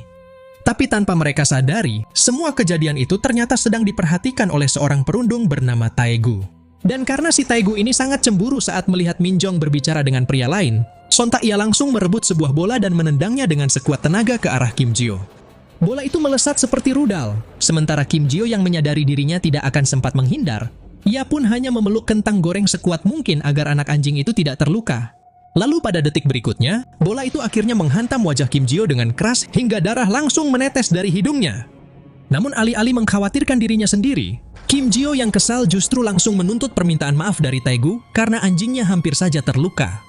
Awalnya Taegu sempat tertawa mengejek hidung Kim Jio yang mimisan. Tetapi begitu ia menyadari Min Jong sedang memperhatikannya, Taegu buru-buru merubah sikapnya dengan berpura-pura ramah di hadapan Kim Jio, hingga ia langsung meminta maaf seolah semuanya hanyalah kecelakaan. Dan berhubung Kim Jio sendiri juga tidak menyadari adanya niat buruk di balik sikap Taegu, akhirnya Kim Jio pun menerima permintaan maaf tersebut, lalu ia pergi sambil membawa anak anjing itu. Namun bagi Taegu yang menganggap urusan di antara mereka belum selesai, ia justru semakin membenci Kim Jio dan memerintahkan teman-temannya mencari tahu siapa sebenarnya pemuda itu. Padahal di sisi lain, Kim Jio sama sekali tidak menyimpan dendam terhadap Taegu. Sebaliknya ia justru merasa senang, karena berkat kentang goreng akhirnya ia bisa melihat seperti apa kehidupan di sekolah dan bertemu dengan banyak orang seusianya. Bahkan Kim Jio mulai bertanya-tanya, apakah suatu hari nanti dirinya juga bisa memiliki teman. Sayangnya, ternyata harapan itu malah langsung dimanfaatkan Taegu. Ia kembali menghampiri Kim Jio dengan senyum ramah, berpura-pura meminta maaf, lalu mengajaknya membeli roti sebagai tanda pertemanan. Saat mendengar kata roti, mata Kim Jio langsung berbinar karena sudah sangat lama ia tidak merasakan makanan seperti itu. Hingga setelah ia memastikan bahwa Taegu juga akan membelikan makanan untuk kentang goreng, akhirnya Kim Jio pun langsung mengikuti Taegu tanpa curiga sedikit pun. Padahal semua itu hanyalah jebakan. Yang mana tepat ketika mereka sudah tiba di tempat yang sepi, Taegu langsung menendang Kim Jio dari belakang, hingga membuatnya terjatuh bersama kentang goreng. Beberapa perundung lain yang sejak awal bersembunyi, kini segera keluar dan mengepungnya. Mereka menertawakan Kim Jio yang begitu mudah diperdaya hanya karena dijanjikan roti. Awalnya Kim Jio tidak membalas perlakuan mereka dan hanya ingin meminta agar jangan membuat anjingnya ketakutan. Namun karena para perundung itu justru semakin menghina Kim Jio dan mencoba merampas anjing tersebut darinya. Dalam sekejap, Kim Jio langsung melayangkan satu pukulan yang membuat tubuh pria itu terpental beberapa meter hingga pingsan bersimbah darah. Semua orang langsung membeku dan tidak menyangka, ternyata pemuda polos di hadapan mereka memiliki kekuatan sebesar itu. Bahkan saat para perundung lain serentak mencoba menyerang Kim Jio, secara tidak langsung, hal itu telah memicu jantung mutan di dalam tubuhnya berdetak semakin kencang. Lalu dengan gerakan yang begitu cepat, satu persatu lawannya telah dijatuhkan begitu saja sebelum mereka sempat menyentuh Kim Jio. Namun ketika Kim Jio juga langsung bergerak untuk menghantam Taegu dengan satu pukulan penuh, dalam sepersekian detik sebelum tinjunya mengenai wajah perundung itu, tiba-tiba Kim Jio merubah arah pukulannya ke tembok hingga retak, membuat Taegu yang ketakutan hanya bisa terdiam dengan keringat dingin yang mengucur deras di wajahnya. Kim Jio kemudian sekali lagi menegaskan kepada mereka untuk berhenti mengganggu, karena itu membuat kentang goreng ketakutan. Sementara anak anjing itu justru memperlihatkan senyum tengilnya saat melihat para perundung yang gemetar ketakutan sebelum akhirnya mereka kabur dari sana sambil menyebut Kim Jio sebagai monster mengerikan. Taegu yang menyadari tubuhnya bisa saja menjadi debu jika terkena satu pukulan dari Kim Jio, sontak ia langsung bersujud meminta ampun dan berjanji tidak akan mengganggu Kim Jio lagi. Ia bahkan sampai menunjukkan foto anak anjing peliharaannya yang bernama Bobby, berharap Kim Jio mau memaafkannya. Dan alhasil, ternyata usaha Taegu tersebut berhasil mempengaruhi Kim Jio, membuatnya mulai menganggap Taegu anak baik hanya karena dia juga memelihara seekor anjing. Lalu pada saat yang sama, suasana pun seketika berubah canggung ketika perut Kim Jio tiba-tiba berbunyi. Ia dengan polos mengatakan bahwa dirinya jadi lapar karena terlalu banyak menggunakan tenaga. Taegu yang mendengarnya sontak ia langsung mengira, jangan-jangan Kim Jio sengaja mengisyaratkan pada dirinya untuk mentraktir makan sebagai syarat memaafkannya. Sementara itu di tempat lain, Heiji terlihat masih berada di sekolah tanpa mengetahui keributan besar yang baru saja terjadi. Scene kemudian berganti ke kantin sekolah tempat Kim Jio menikmati makanan pemberian Taegu. Namun suasana itu justru membuat Taegu semakin bingung melihat sikap Kim Jio. Di satu sisi Kim Jio mampu menghancurkan tembok hanya dengan satu pukulan, tetapi di sisi lain, ia juga bersikap sangat polos seperti seorang pecundang. Semakin dipikirkan, semakin banyak kejanggalan yang ia sadari. Bahkan luka di tangan Kim Jio yang tadinya sempat robek, kini sudah sembuh dengan sendirinya. Semua petunjuk itu membuat Taegu menarik satu kesimpulan yang mengejutkan. Ia langsung bertanya apakah Kim Jio adalah seorang mutan jantung. Kim Jio pun buru-buru menyangkalnya, tetapi reaksinya justru membuat Taegu semakin yakin, dan ia segera memberitahukan hal itu kepada bosnya. Awalnya ia hanya ingin membalas dendam, tetapi setelah tahu lawannya adalah mutan jantung, ia justru menyuruh bosnya membatalkan rencana itu. Namun berhubung kabar itu malah membuat sang bos semakin tertarik, karena mereka bisa mendapatkan banyak uang jika menyerahkan Kim Jio ke laboratorium. Akhirnya sang bos pun memerintahkannya untuk menahan Kim Jio di sekolah sampai mereka tiba. Saat Kim Jio hendak pulang, Taegu mati-matian mencari cara agar bocah itu tidak pergi. Jadi ia pun mencoba mengajak Kim Jio membolos dan bermain ke sebuah arena permainan. Bagi Kim Jio, tempat itu terasa seperti dunia baru. Ia terpukau melihat berbagai mesin permainan, bahkan ia sangat bahagia saat berhasil mendapatkan boneka dari mesin capit yang mirip dengan boneka milik Heiji. Setelah itu mereka mencoba karaoke, permainan drum dan game pertarungan hingga mesin dance. Bahkan meski Kim Jio sama sekali tidak mengerti cara bermain, ia benar-benar menikmati semuanya untuk pertama kali dalam hidupnya. Momen yang paling membuat Taegu terdiam adalah saat karaoke, yang mana ketika ia diminta memilih lagu, Kim Jio justru menyanyikan lagu anak-anak yang dulu diajarkan ibunya sebelum dirinya dipisahkan dari keluarga pada usia 7 tahun. Dan baru sejak saat itulah Taegu menyadari, ternyata Kim Jio sama sekali tidak pernah merasakan masa kecil yang normal. Singkat cerita, keduanya pun justru menghabiskan waktu seperti teman sungguhan. Mereka tertawa dan bermain bersama, namun kebersamaan itu membuat Taegu lupa kalau bosnya masih menunggu. Saat akhirnya mereka tiba di lokasi yang dijanjikan, seluruh anggota geng sudah berkumpul.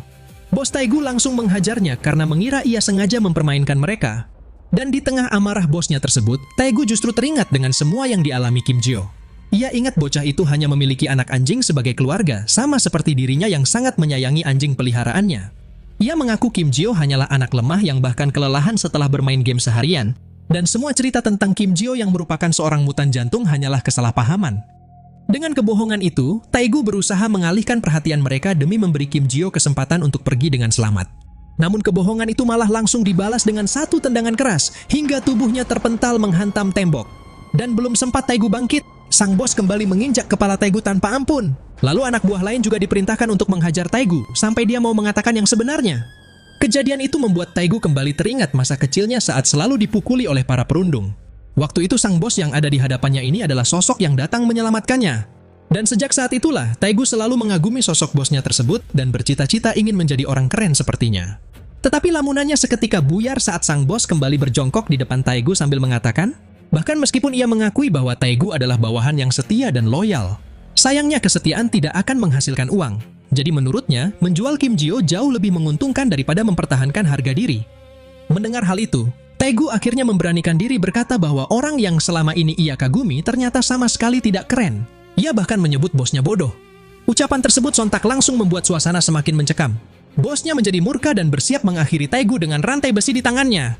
Namun tepat saat rantai itu hendak diayunkan, sebuah tangan tiba-tiba menahannya. Dan dia adalah Kim Jio, yang akhirnya ikut terlibat untuk menyelamatkan Taegu. Kim Jio menatap rantai itu sejenak, lalu ia mengatakan bahwa rantai setebal itu pasti akan meninggalkan luka yang sulit dipulihkan jika digunakan untuk memukul seseorang. Taegu yang panik sontak ia langsung berteriak menyuruh Kim Jio untuk segera lari dari sana. Ia mengaku bahwa dirinya yang telah memanggil geng itu dan bahkan juga memberitahu mereka tentang Kim Jio yang merupakan seorang mutan jantung. Kemudian ia juga meminta maaf karena semua ini terjadi akibat rasa dendam setelah dipukuli sebelumnya. Namun Kim Jio justru bingung. Ia tidak mengerti mengapa Taegu sampai rela dihajar separah itu demi melindungi dirinya. Sialnya sebelum Kim Jio mendapatkan jawaban, salah satu preman itu tiba-tiba mengangkat tongkat baseball dan langsung menyerang Kim Jio dari belakang. Tapi meskipun pukulan demi pukulan dengan berbagai senjata tumpul terus menghujani tubuhnya tanpa ampun, Kim Jio sama sekali tidak terluka. Ia hanya perlu mengulurkan tangannya untuk menyerap darah yang ada di sekitarnya, lalu sebuah pukulan keras langsung menghantam dagu salah satu preman hingga membuat tubuhnya terpental. Para preman lain yang melihat kejadian itu sontak mulai panik setelah mereka menyaksikan kekuatan seorang mutan jantung yang sesungguhnya. Bahkan meski mereka sudah mencoba menyerang Kim Jio secara bersamaan, satu persatu preman itu dapat ditumbangkan oleh Kim Jio dengan mudah. Serangan demi serangan terus Kim Jio lancarkan kepada preman lain yang tersisa, tanpa memberi mereka kesempatan untuk menyerang balik. Dan ketika datang serangan kejutan dari seorang pria bertopeng yang berhasil memukul kepala Kim Jio hingga berdarah, Kim Jio tetap berdiri di tempatnya dan langsung membalas pria itu dengan satu pukulan keras, membuatnya terlempar menghantam tembok. Namun tepat ketika Kim Jio mencengkram leher pria bertopeng itu, sementara beberapa preman lain yang melihatnya dibuat semakin ketakutan pada kekuatan Kim Jio. Sang bos langsung berlari dan memanfaatkan kesempatan itu untuk menusuk tubuh Kim Jio dari belakang. Lalu dengan sombong ia berkata, bagaimanapun bangsat ini pasti bakal mati juga jika tubuhnya ditusuk dengan pisau. Tetapi keyakinan itu seketika menghilang setelah ia menyadari ternyata Kim Jio hampir tidak menunjukkan rasa sakit sedikit pun.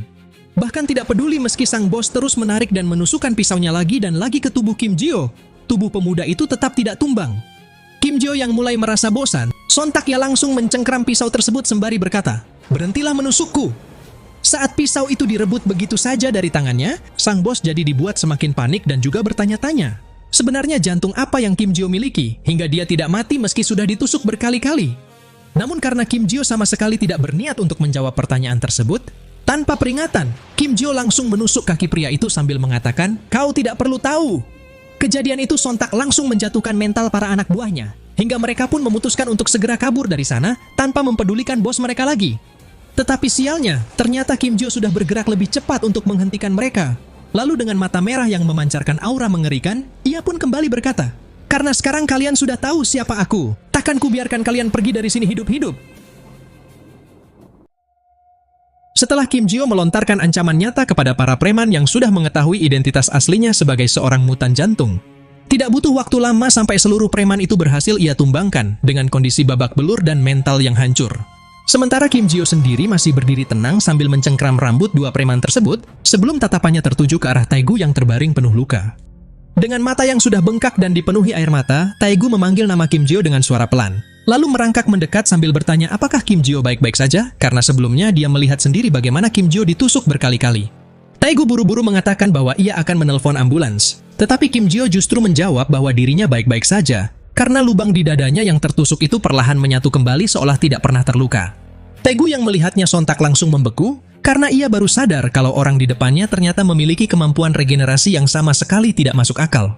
Namun ketakutannya perlahan berubah menjadi rasa malu yang luar biasa, hingga ia pun segera meminta maaf sambil memukul kepalanya sendiri karena merasa sudah bertindak bodoh, terlebih lagi setelah dia menyadari bahwa dirinya bahkan sempat mencoba menjual satu-satunya teman yang benar-benar peduli kepadanya.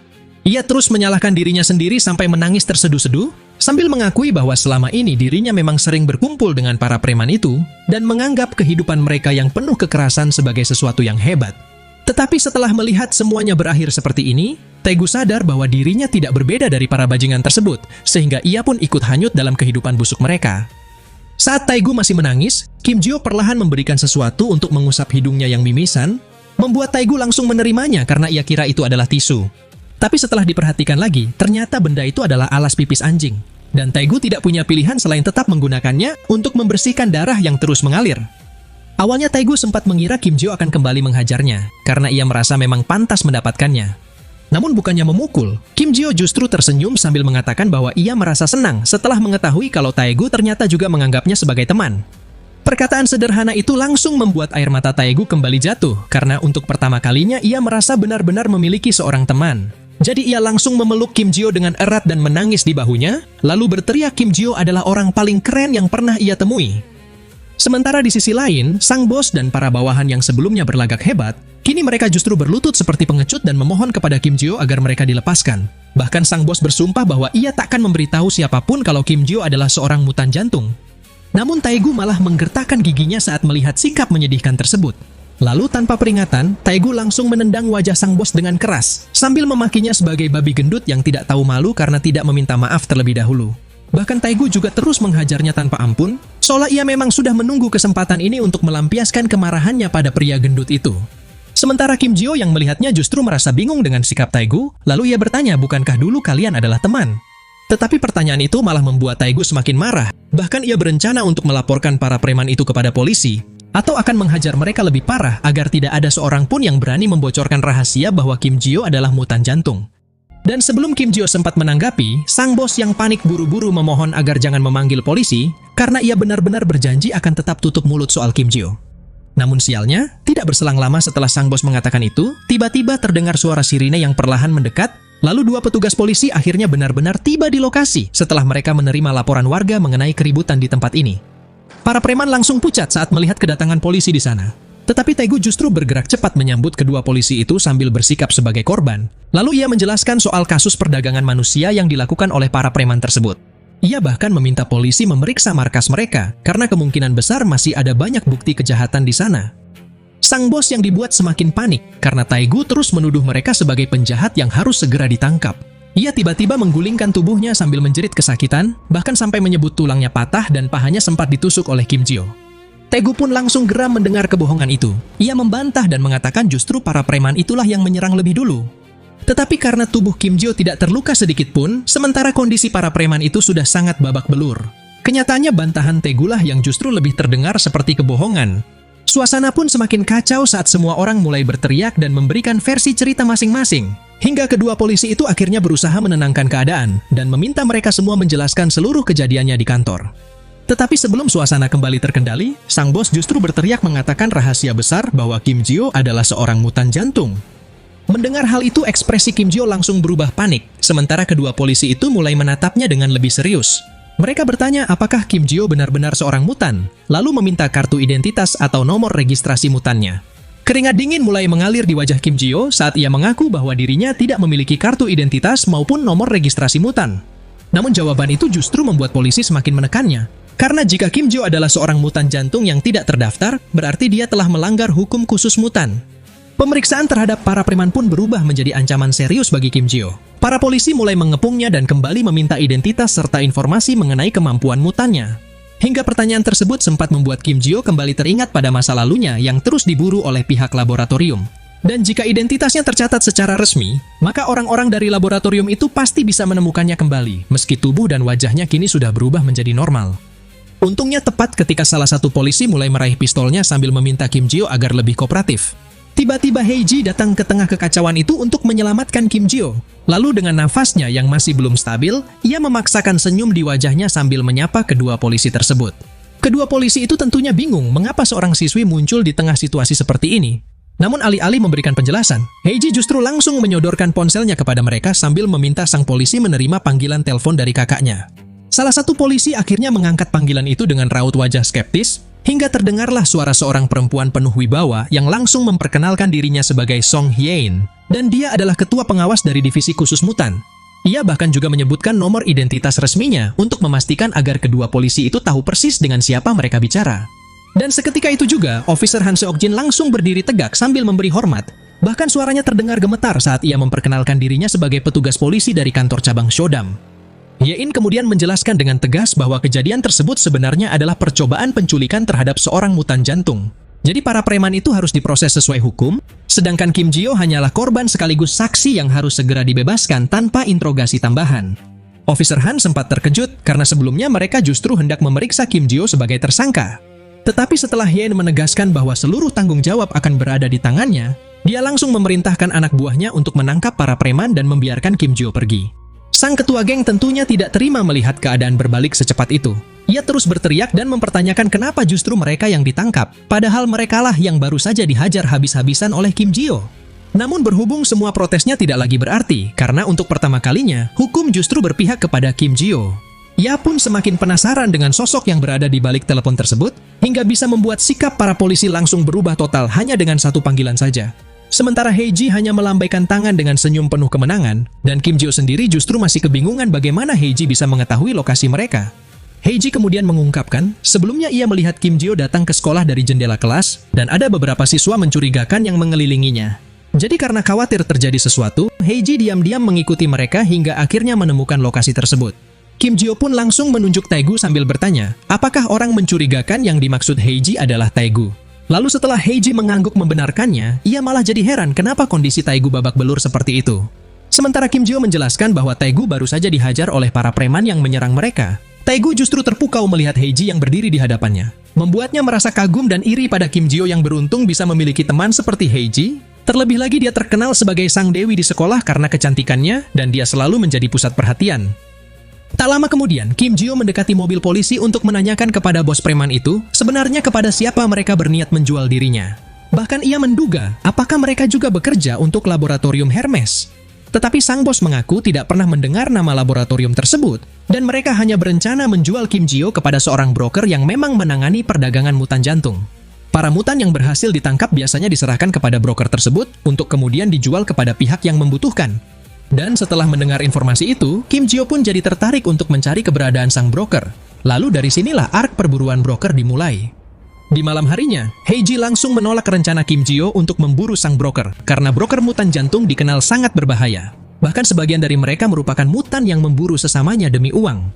Namun justru itulah yang membuat Kim Ji-yo bertekad ingin bertemu dengan mereka, karena ia pikir mungkin saja para broker tersebut bisa membantu menemukan teman-temannya. Saat Kim Ji-yo ditanyai oleh Taegu, bukankah sebelumnya Kim Ji-yo bilang bahwa dia tidak punya teman? Kim Ji-yo lantas menjelaskan bahwa dirinya memang tidak punya teman di dunia luar, tetapi di laboratorium ia pernah hidup bersama anak-anak lain yang sama-sama menjadi korban eksperimen. Dan bagi Kim Ji-yo, merekalah teman-teman pertamanya. Ingatan tentang laboratorium pun kembali muncul, di mana dirinya yang masih berbentuk kerangka selalu diperlakukan sebagai subjek eksperimen dan penyiksaan selama bertahun-tahun. Suatu hari para penjaga membawanya ke sebuah ruangan yang belum pernah ia datangi sebelumnya. Awalnya Kim Ji-yo mengira dirinya akan menjalani eksperimen baru yang lebih mengerikan, karena ia melihat ada puluhan pedang yang berterbangan di udara. Bahkan meski dirinya sangat ketakutan, Kim Ji-yo hanya bisa pasrah saat para penjaga memaksanya masuk ke ruangan itu. Tetapi saat pintu terbuka, ternyata tempat itu adalah sebuah ruangan khusus yang mempertemukan anak-anak tes subjek dengan berbagai kemampuan mutan. Mulai dari pengguna kekuatan pedang, hingga kekuatan es dan lebah beracun, serta berbagai kekuatan lainnya. Saat pertama kali melihat Kim Ji-yo di ruangan itu, salah satu mutan bernama Lee Chae-won langsung mengeluarkan sebuah pedang dari tangannya untuk menebas Kim Ji-yo tanpa ragu sedikit pun. Namun beruntung, seorang gadis mutan es yang bernama Yohana segera menggunakan kemampuannya untuk melindungi tubuh Kim Ji-yo dengan es, hingga Kim Ji-yo pun masih selamat dari tebasan tersebut. Yohana sontak langsung menampar Lee Chae-won sambil memarahinya, karena dia hampir menyerang Kim Ji-yo yang dia pikir adalah monster. Dan setelah melihat pakaian laboratorium yang Kim Ji-yo gunakan, barulah mereka semua menyadari bahwa Kim Ji-yo hanyalah tes subjek sama seperti mereka. Awalnya Kim Ji-yo masih malu-malu untuk menunjukkan wujud kerangkanya di hadapan anak-anak yang lain. Ia khawatir akan membuat mereka ketakutan atau bahkan membencinya. Namun untuk pertama kalinya, Kim Jio justru bertemu orang-orang yang tidak memandang tubuh kerangkanya dengan rasa jijik. Mereka bahkan mendekatinya dengan rasa penasaran. Lalu seorang anak bernama Lee Jun meyakinkan Kim Jio agar tidak perlu mengkhawatirkan wujud kerangkanya. Lagi pula mereka semua tahu, itu hanyalah akibat dari kekuatan mutan yang dia miliki. Dan saat semua orang di sana mulai memperkenalkan diri masing-masing, untuk pertama kalinya Kim Jio benar-benar merasa aman berada di antara orang lain, hingga momen sederhana itu pun menjadi awal pertemanan mereka. Kembali ke masa sekarang, Kim Jio terus melanjutkan ceritanya tentang para tes subjek yang dikumpulkan dari berbagai laboratorium untuk mendapatkan pendidikan dasar di learning class. Lalu karena hampir semuanya adalah mutan jantung dan sama-sama pernah mengalami penderitaan, mereka pun bisa saling memahami dengan mudah, bahkan ikatan mereka tetap kuat meskipun kelas itu hanya berlangsung beberapa kali dalam setahun. Taegu kembali menangis setelah mendengar cerita tersebut. Sementara Heiji bertanya di mana teman-teman Kim Jio sekarang. Pertanyaan itu sekali lagi membawa Kim Jio pada hari pelarian mereka dari laboratorium. Ia menceritakan kembali tentang dirinya dan teman-temannya yang berhasil kabur dari laboratorium, tetapi mereka terpaksa berpencar agar tidak tertangkap lagi. Dan setelah mendengar jawaban tersebut, Heiji akhirnya memahami alasan mengapa Kim Jio ingin mencari broker mutan jantung.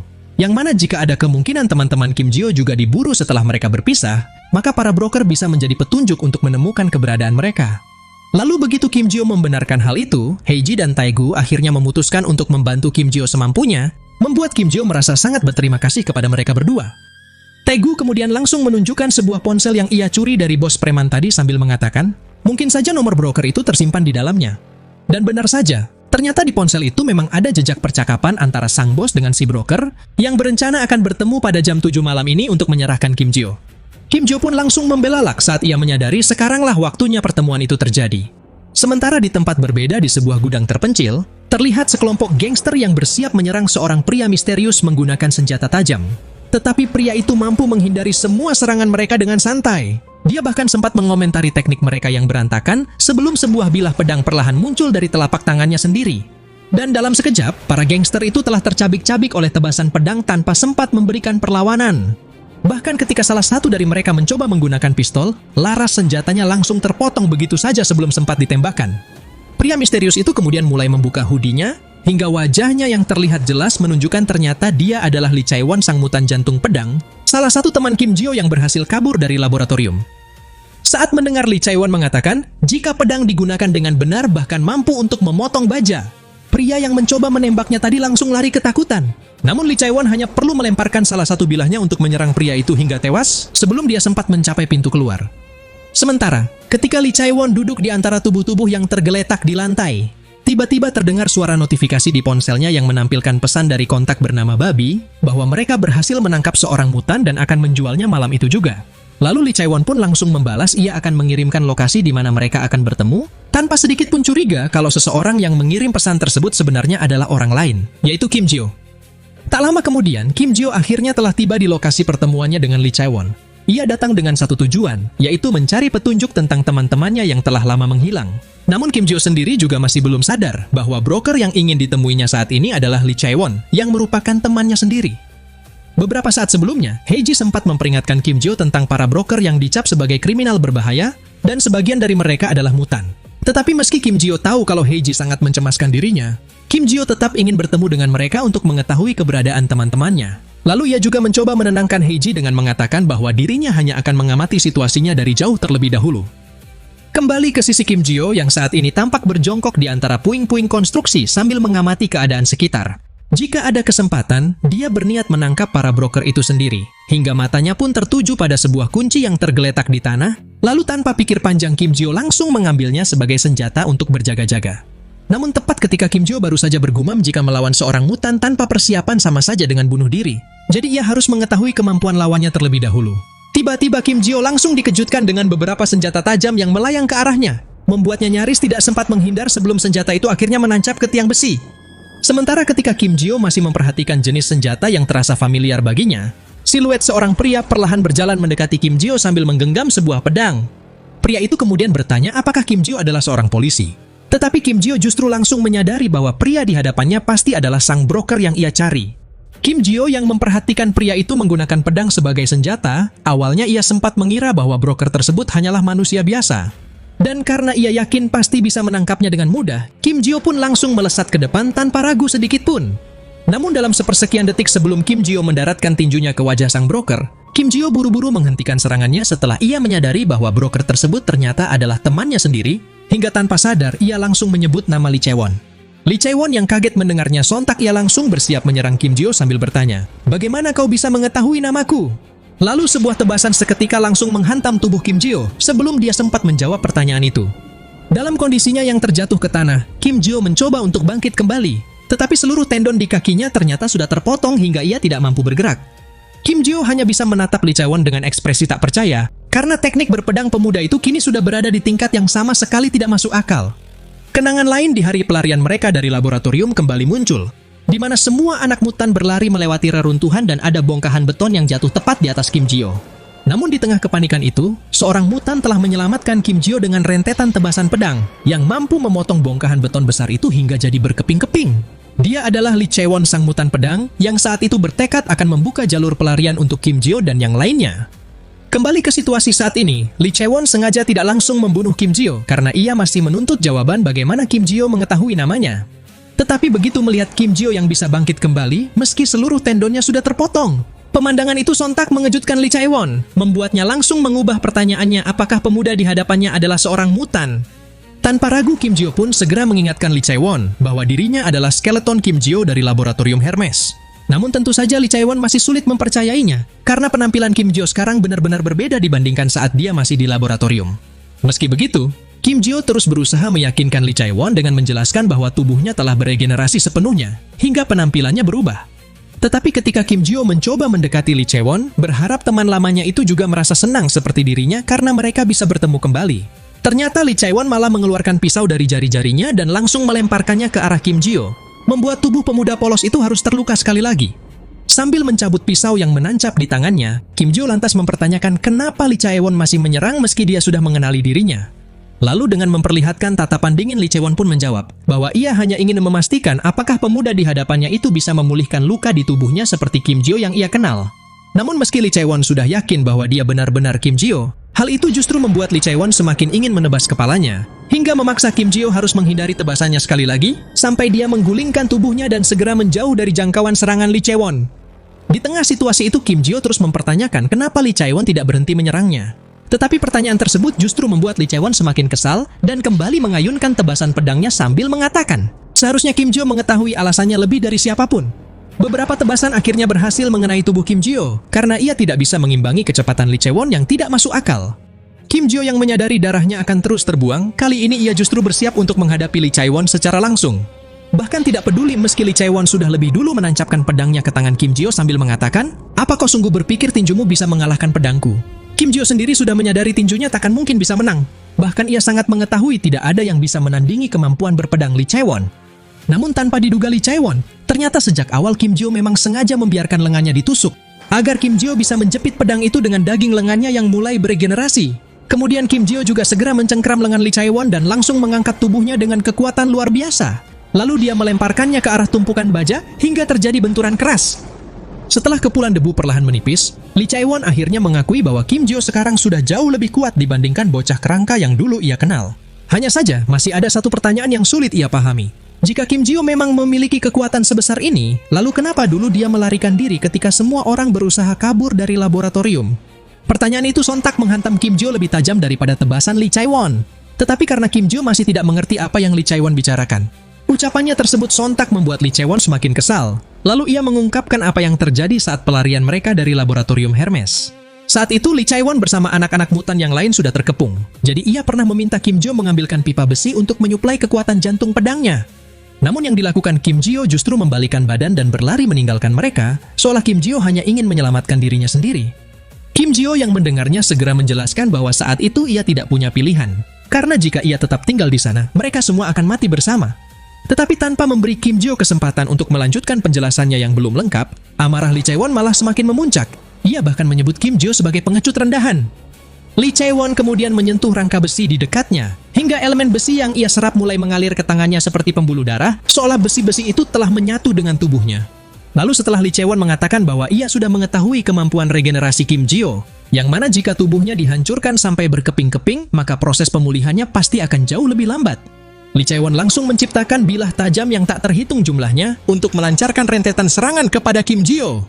Namun meski Kim Jio sudah mencoba melindungi organ vitalnya dengan kedua lengan agar ia bisa pulih dengan cepat, ternyata serangan itu hanyalah pengalihan. Karena ancaman sebenarnya adalah Lee Chae-won yang langsung menebas tubuh Kim Jio dengan pedang. Bahkan saking kuat dan tajamnya tebasan itu, tiang-tiang besi yang ada di sekitarnya juga ikut terpotong, hingga meruntuhkan struktur bangunannya dan memicu kepanikan para warga yang berada di luar area konstruksi. Heiji dan Taegu yang melihat pemandangan itu dari kejauhan, sontak ekspresi mereka langsung berubah pucat mengkhawatirkan keadaan Kim Jio. Namun tanpa terduga, ternyata Kim Jio masih berdiri dengan tubuh yang sudah pulih sepenuhnya, bahkan ia berhasil menjatuhkan Lee Chae-won meski salah satu pedangnya masih menancap di lengan Kim Jio. Begitu melihat kecepatan regenerasi Kim Jio yang luar biasa, Lee Chae-won sampai sulit mempercayai kalau Kim Jio masih baik-baik saja setelah terkena serangan telak darinya.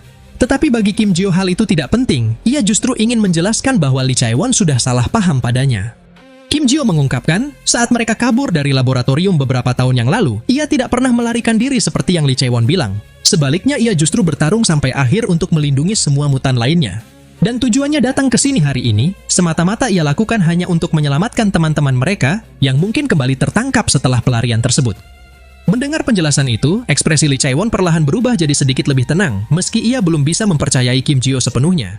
Namun berhubung pertarungan mereka telah menarik banyak perhatian para warga yang mulai menyadari bahwa semua kekacauan ini adalah perbuatan mutan. Akhirnya Lee Chae-won segera menarik tangannya dari cengkraman Kim Jio. Ia bahkan juga langsung menyimpan pedangnya kembali sambil berkata pelan, "Karena kita sudah membuat keributan terlalu besar, datanglah ke markasku kalau kau ingin bicara lebih jauh. Ada banyak hal yang telah terjadi sejak saat itu. Dan aku yakin kau pasti juga punya banyak sesuatu untuk dikatakan." Kim Jio yang mendengarnya hanya bisa menatap punggung Lee Chae-won yang perlahan meninggalkan tempat itu. Di dalam benaknya ia menyadari kepribadian Lee Chae-won sudah berubah terlalu banyak, padahal dulu dia sangat ceria dan penuh semangat. Terlebih lagi karena Lee Chae-won sekarang berurusan dengan broker dan bahkan juga punya markas, hal itu membuat Kim Jio semakin sulit memahami apa yang sebenarnya terjadi pada Lee Chae-won. Setelah Kim Jio bertemu dengan teman lamanya di laboratorium, yang kini telah berubah menjadi sosok yang dingin dan bekerja sebagai broker perdagangan mutan, Kim Jio akhirnya memutuskan untuk pergi ke markas Lee Chae-won. Tetapi bukannya menemukan markas para broker atau ruang penyiksaan seperti yang dibayangkannya, Kim Jio malah disambut oleh suara wajan, aroma burger, serta potongan bawang yang berterbangan di udara. Dengan gerakan pisau yang begitu cepat, Lee Chae-won memotong seluruh sayuran dalam hitungan detik di hadapan para pelanggan yang bersorak kagum.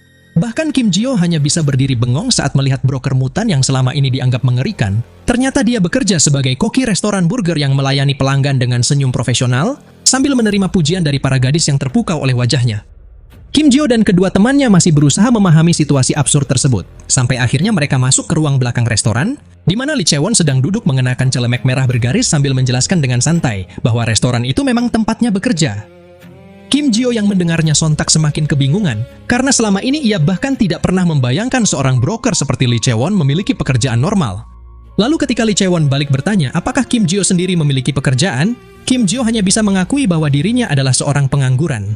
Kemudian ia segera memperkenalkan Heiji sebagai orang yang selama ini sangat membantunya, sedangkan Taegu hanya sebagai teman yang kebetulan baru dikenalnya.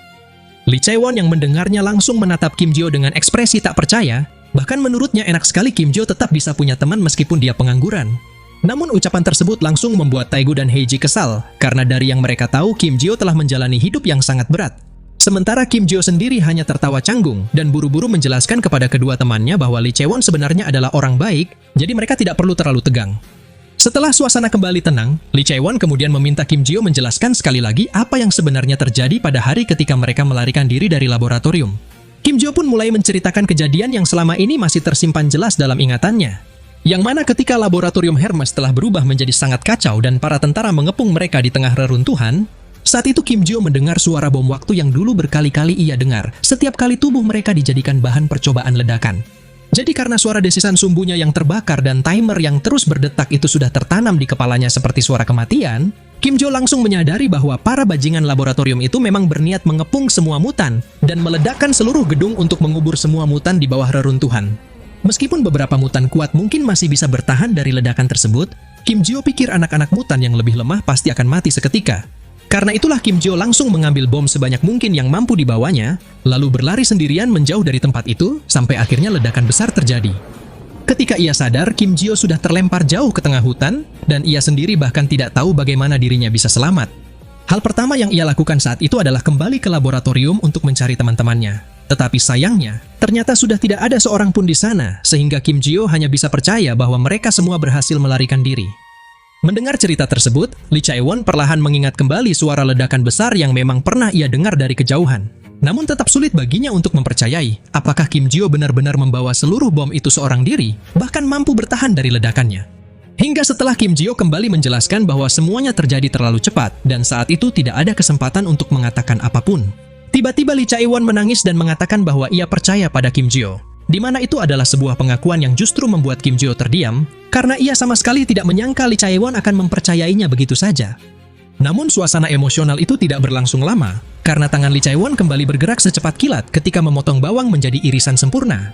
Kim Ji-yo sendiri hanya bisa melongo melihat kecepatan Lee Chae-won saat dia bergerak mengiris berbagai sayuran seperti mesin pembunuh yang sedang menyiapkan makanan. Dan dalam waktu singkat, sebuah burger mewah akhirnya selesai dibuat, lalu diletakkan tepat di depan Kim Ji-yo. Lee Chae-won kemudian berkata, ia sendiri sudah menduga kalau situasinya akan berakhir seperti ini. Jadi karena ia baru saja mendengar bahwa Kim Ji-yo telah mengalami banyak masa sulit, maka ia sengaja membuatkan makanan tersebut sebagai hadiah. Sementara ketika Kim Ji-yo langsung memakan burger itu, sambil memuji makanan buatan Lee Chae-won sungguh luar biasa. Beberapa pelanggan perempuan kembali menghampiri Lee Chae-won dan meminta berfoto bersamanya, membuat sosok yang beberapa saat lalu masih terlihat seperti broker mutan berbahaya, kini justru tampak seperti selebriti restoran cepat saji. Tak lama kemudian, Lee Chae-won kembali duduk di hadapan Kim Ji-yo sambil meminta maaf, karena ia tadi hampir membunuh Kim Ji-yo tanpa memberinya kesempatan untuk menjelaskan keadaan sebenarnya. Namun Kim Ji-yo sama sekali tidak mempermasalahkannya, ia bahkan mengatakan bahwa tebasan tadi tidak terlalu sakit.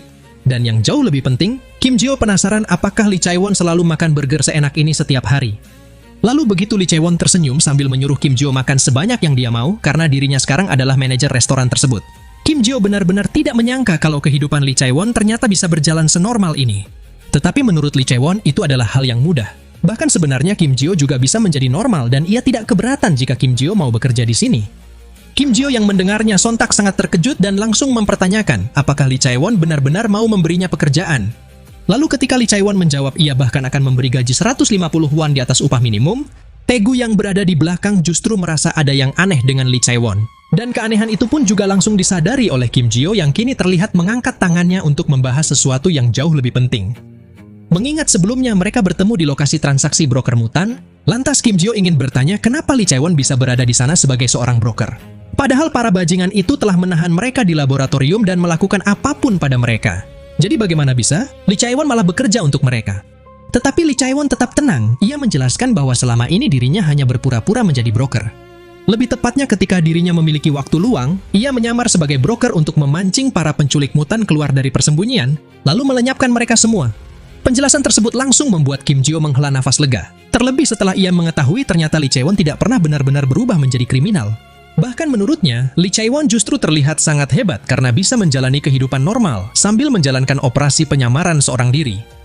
Lee Chae-won sampai tersipu malu mendengar pujian polos tersebut. Sementara Kim Ji-yo sendiri justru merasa senang karena dugaan buruknya terhadap Lee Chae-won ternyata tidak benar. Terlebih berhubung tujuannya datang menemui Lee Chae-won yaitu karena ia ingin mengetahui kabar teman-teman mereka yang lain. Maka Kim Ji-yo juga bersedia memberikan bantuan kepada Lee Chae-won jika dia membutuhkan bantuan untuk memburu para broker lainnya. Lee Chae-won sempat terkejut saat mendengar tawaran tersebut, sebelum akhirnya ia memukul meja sambil menyeringai puas. Karena kebetulan sekali saat ini ia memang sedang memburu seorang broker tertentu. Dan dengan kekuatan Kim Ji-yo, menurutnya pekerjaan itu tentu akan jauh lebih mudah. Lalu begitu Kim Ji-yo langsung menyetujuinya tanpa perlu pertimbangan sama sekali, Lee Chae-won pun mengangkat tinjunya sambil mengatakan bahwa ia sangat senang, karena jika ada Kim Ji-yo, pasti akan sangat membantunya untuk bisa menemukan jejak teman-teman mereka yang telah menghilang. Keduanya kemudian saling membenturkan kepalan tangan sebagai tanda dimulainya kerjasama baru. Namun ketika matahari mulai tenggelam dan restoran semakin ramai, Lee Chae-won mengatakan bahwa dia harus kembali bekerja dan ia berjanji akan menghubungi Kim Ji-yo untuk membicarakan rencana mereka lebih lanjut. Setelah meninggalkan restoran, Kim Ji-yo pun berjalan bersama Hae-ji dan Taegu di jalan yang mulai gelap sambil mengaku senang, sebab ia akhirnya bisa bertemu kembali dengan teman lamanya. Hae-ji pun ikut merasa lega melihat Kim Ji-yo akhirnya bisa berbicara dengan teman lamanya, terlebih setelah ia memastikan bahwa temannya tersebut bukan orang yang mencurigakan. Hanya saja, mengingat 3 tahun tidak bertemu itu adalah waktu yang lama, Taegu justru mengira mungkin saja semua cerita yang dikatakan Lee Chae-won tadi hanyalah kebohongan, dan menurut Hae-ji ucapan Taegu ada benarnya, sebab ia sendiri sempat ketakutan setelah mengetahui bahwa Lee Chae-won adalah seorang broker mutan. Tetapi Kim Ji-yo tetap tidak meragukannya sedikit pun. Ia tahu Lee Chae-won masih sama seperti dulu setelah tadi berbicara langsung dengannya. Mendengar hal itu, Hae-ji kembali merasa lega, namun ia masih bingung bagaimana Lee Chae-won akan menghubungi Kim Ji-yo nanti, mengingat Kim Ji-yo sendiri bahkan tidak punya ponsel. Sementara ketika Kim Jio dengan santai menunjukkan sebuah smartphone milik Na Yeon-cheol sang bos preman sebelumnya, scene kemudian berganti ke tempat berbeda, memperlihatkan seorang mutan yang sedang berlari panik dari kejaran sekelompok preman. Tubuhnya sudah gemetar kelelahan, tetapi dia masih memaksa menggunakan kemampuannya dengan mengeluarkan cairan seperti minyak dari jarinya untuk menghalangi para pengejar. Para preman itu sempat terjatuh ketika kaki mereka menginjak cairan minyak tersebut, hingga sang mutan pun berpikir sepertinya ia berhasil lolos. Namun harapan itu seketika hancur saat sebuah pukulan keras menghantam wajahnya dan membuat tubuhnya langsung terkapar di tanah. Di hadapannya berdiri seorang pria bertubuh besar yang bertanya dengan nada penuh ancaman, "Kau pikir kau bisa lari kemana?" Sambil menangis ketakutan, mutan itu memohon agar mereka melepaskannya. Tetapi bukannya merasa kasihan, para preman itu justru tertawa mengejek. Mereka tak menyangka seorang mutan akan selemah ini, dan mutan lemah seperti dirinya bahkan tidak jauh berbeda dari manusia biasa. Sehingga preman itu pun mulai menganggap pekerjaan ini sangat mudah, karena mereka bisa mendapatkan 1 miliar won hanya dengan menyerahkan mutan lemah ini. Namun di tengah tangisan dan teriakan sang mutan yang ketakutan, suasana tiba-tiba berubah mencekam ketika Lee Chae-won menghampiri mereka sambil bertanya, apakah cuma segitu hadiah yang ditawarkan kepada mereka? Seluruh preman itu sontak dibuat terkejut saat melihat kemunculan Lee Chae-won yang tidak terduga. Tetapi sebelum mereka sempat melakukan apapun, sebuah tebasan sudah lebih dulu melukai salah satu preman itu. Kemudian Lee Chae-won berkata, "Kalau kita harus mempertaruhkan nyawa seperti ini, bukankah seharusnya mereka membayar lebih banyak?" Para preman itu kemudian langsung bergerak bersama-sama untuk menyerang Lee Chae-won. Namun Lee Chae-won tiba-tiba menghilang dari pandangan mereka dan sudah bergerak lebih dulu untuk menebas para preman itu dalam satu serangan. Lalu begitu Lee Chae-won melancarkan serangan berikutnya, hingga hanya menyisakan satu preman yang bersiap menembaknya menggunakan sebuah pistol. Dengan cepat Lee Chae-won segera mencengkram laras pistol tersebut sambil mengatakan bahwa pistol ini juga terbuat dari logam. Jantung mutan Lee Chae-won kemudian berdetak kencang, dan di saat yang sama jari preman itu juga terus menarik pelatuk senjatanya untuk menembak Lee Chae-won. Tetapi karena senjatanya tidak berfungsi sama sekali, sang preman justru semakin diliputi kepanikan saat menyadari rongga larasnya sudah dipenuhi bilah tajam milik Lee Chae-won. Kemudian bilah-bilah tersebut semakin membesar hingga menembus tangan sang preman. Sementara ketika preman itu menjerit kesakitan dan terjatuh sambil memegangi tangannya yang terluka, Lee Chae-won pun mengatakan, seharusnya mereka memilih tempat bertarung yang tidak dipenuhi besi beton seperti ini. Sang mutan minyak yang merasa diselamatkan langsung menangis penuh rasa syukur sambil mengucapkan terima kasih banyak kepada Lee Chae-won. Tetapi Lee Chae-won langsung memotong perkataannya dan menyuruhnya diam. Lalu Lee Chae-won segera menghubungi seorang bos untuk melaporkan bahwa dirinya sudah berhasil mendapatkan kembali mutan yang kabur, dan mutan tersebut bisa langsung dikirim ke laboratorium. Harapan mutan minyak itu seketika runtuh setelah mendengar percakapan Lee Chae-won, karena ia baru menyadari ternyata Lee Chae-won bukanlah penyelamatnya. Namun belum sempat dirinya mengatakan apapun, sebuah pukulan tiba-tiba mendarat ke leher mutan itu. Kemudian Lee Chae-won kembali mengungkapkan bahwa dialah sang broker yang akan menjualnya kembali ke laboratorium. Sementara itu di tempat lain, terlihat seorang bos yang sedang berada di dalam ruangan eksperimen, dan ada beberapa subjek percobaan yang terkapar tak berdaya. Sang bos tampak tersenyum puas setelah mengetahui hasil pekerjaan Lee Chae-won, dan menurutnya Lee Chae-won memang lebih bisa diandalkan daripada para eksperimen gagal lainnya. Namun begitu Lee Chae-won juga ingin melaporkan hal lain mengenai dirinya yang telah menemukan Kim Jio, senyum sang bos langsung menghilang ketika mendengar nama itu. Hingga setelah Lee Chae-won menanyakan jika dirinya berhasil menangkap Kim Jio, apakah kesepakatan tentang hadiah besar yang dulu pernah dijanjikan masih berlaku atau tidak? Sang bos kembali tersenyum lebar dan langsung mengkonfirmasi bahwa kesepakatan tersebut masih berlaku. Dengan begitu, akhirnya Lee Chae-won pun memutuskan bahwa besok ia akan menyerahkan Kim Jio kepada sang bos. Tak lama kemudian, setelah Lee Chae-won pulang ke apartemennya, ia terlihat sedang memasak makanan sambil memikirkan bagaimana caranya menangkap Kim Jio. Mengingat Kim Jio sudah sangat mempercayainya, seharusnya untuk memancing Kim Jio keluar tidaklah sulit. Masalahnya Kim Jio sekarang telah menjadi sangat kuat, bahkan tidak bisa dibandingkan dengan tubuh kerangkanya dulu. Terlebih karena kemampuan regenerasinya benar-benar tidak masuk akal, tidak peduli meski tubuhnya telah ditebas berkali-kali. Lee Chae-won sadar bahwa dirinya membutuhkan lokasi yang dipenuhi logam agar kekuatan jantung mutannya dapat bekerja secara maksimal. Setelah makanan yang ia masak sudah siap disajikan, sisi lain Lee Chae-won yang jauh lebih manusiawi mulai terlihat ketika ia membawakan kari kentang hangat kepada adik perempuannya yang duduk di kursi roda. Gadis kecil yang bernama Chae-yun itu langsung bersorak senang saat melihat masakan kakaknya. Lalu Lee Chae-won pun membalasnya dengan senyum lembut sambil mengatakan, ia sengaja menambahkan lebih banyak kentang karena tahu Chae-yun sangat menyukainya. Untuk beberapa saat, bekas luka di wajah Lee Chae-won tidak lagi terlihat menyeramkan. Terlebih ketika Chae-yun memuji masakannya sebagai makanan terenak di dunia, tanpa sedikit pun mengetahui pekerjaan asli kakaknya. Sementara Lee Chae-won hanya mengusap pelan kepala Chae-yun sambil berjanji akan memasakkan apapun yang diinginkan adiknya kapan saja. Tetapi ketika Chae-yun memintanya makan bersama, sayangnya Lee Chae-won justru mengatakan bahwa dirinya harus pergi karena ada urusan penting. Dan untuk menenangkan Chae-yun yang tampak kecewa melihat dirinya yang selalu pergi setiap malam hari, Lee Chae-won pun meminta Chae-yun menyimpankan sisa makanan untuk ia makan bersama saat kembali nanti. Scene kemudian berganti ke apartemen Hae-ji yang suasananya terasa jauh lebih hangat, memperlihatkan Hae-ji yang sedang sibuk membuatkan makanan untuk Kim Ji-yo. Ia mencoba menyiapkan makanan pemulihan yang penuh protein dan buah-buahan karena ia tahu bahwa Kim Ji-yo pasti kelelahan seharian ini. Dengan bermodalkan pengetahuan resep yang ia dapatkan dari ChatGPT di ponselnya, Hae-ji sangat percaya diri bahwa makanan buah yang dibuatnya pasti enak. Bahkan ia mulai merasa, mungkin selama ini dirinya memiliki bakat memasak yang tersembunyi. Di tengah proses memasak tersebut, ponsel Hae-ji tiba-tiba berbunyi menampilkan pesan dari kakaknya bahwa dia tidak akan pulang sampai subuh. Sementara ketika Hae-ji menghampiri Kim Ji-yo untuk memberitahukan tentang kakaknya yang akan pulang terlambat, jadi Kim Ji-yo bisa tidur lebih awal. Kim Ji-yo justru ingin bergadang karena ia tidak sabar menunggu kabar dari Lee Chae-won. Saat Kim Ji-yo ditanyai oleh Hae-ji, apakah dia benar-benar sebahagia itu setelah bisa bertemu lagi dengan temannya? Lantas Kim Ji-yo pun langsung menjawabnya dengan senyum tulus bahwa dirinya memang sangat senang dan sangat merindukan Lee Chae-won. Bagi Kim Ji-yo, Lee Chae-won bukan hanya sekedar teman biasa, karena saat dirinya masih di laboratorium, Lee Chae-won pernah menjadi salah satu alasan mengapa dirinya mampu terus bertahan hidup. Dulu Kim Ji-yo yang masih berbentuk kerangka selalu duduk sendirian dengan kepala tertunduk dan tubuh meringkuk seolah ingin menghilang dari dunia. Tetapi Lee Chae-won justru menghampirinya dan bertanya kenapa ia selalu menyendiri. Lalu saat Kim Ji-yo mengalihkan pandangan ke salah satu lengannya yang menjadi alasan kenapa dirinya terlihat murung, Lee Chae-won pun langsung menyadari ada sesuatu yang aneh. Jadi ia segera menarik lengan baju Kim Ji-yo dan sangat terkejut saat melihat salah satu lengan Kim Ji-yo yang hilang. Kim Ji-yo yang merasa malu, sontak ia buru-buru menutupi lengannya yang hilang sambil mengatakan bahwa itu adalah luka dari eksperimen yang belum sembuh. Jadi ia memohon agar Lee Chae-won jangan melihat bagian tersebut. Namun ternyata, Lee Chae-won sama sekali tidak peduli dengan rasa malu Kim Ji-yo. Ia justru dengan santai mengatakan kehilangan tangan bukanlah masalah besar. Lalu Lee Chae-won langsung menarik kembali lengan baju Kim Ji-yo untuk memberikan sebuah lengan baru yang terbuat dari sebilah pedang. Kim Ji-yo pun langsung melotot tak percaya, karena ia sama sekali tidak siap melihat perubahan aneh tersebut. Sebaliknya Lee Chae-won sendiri justru terlihat sangat bangga dengan ciptaannya, bahkan menurutnya lengan pedang itu adalah hal terkeren di dunia.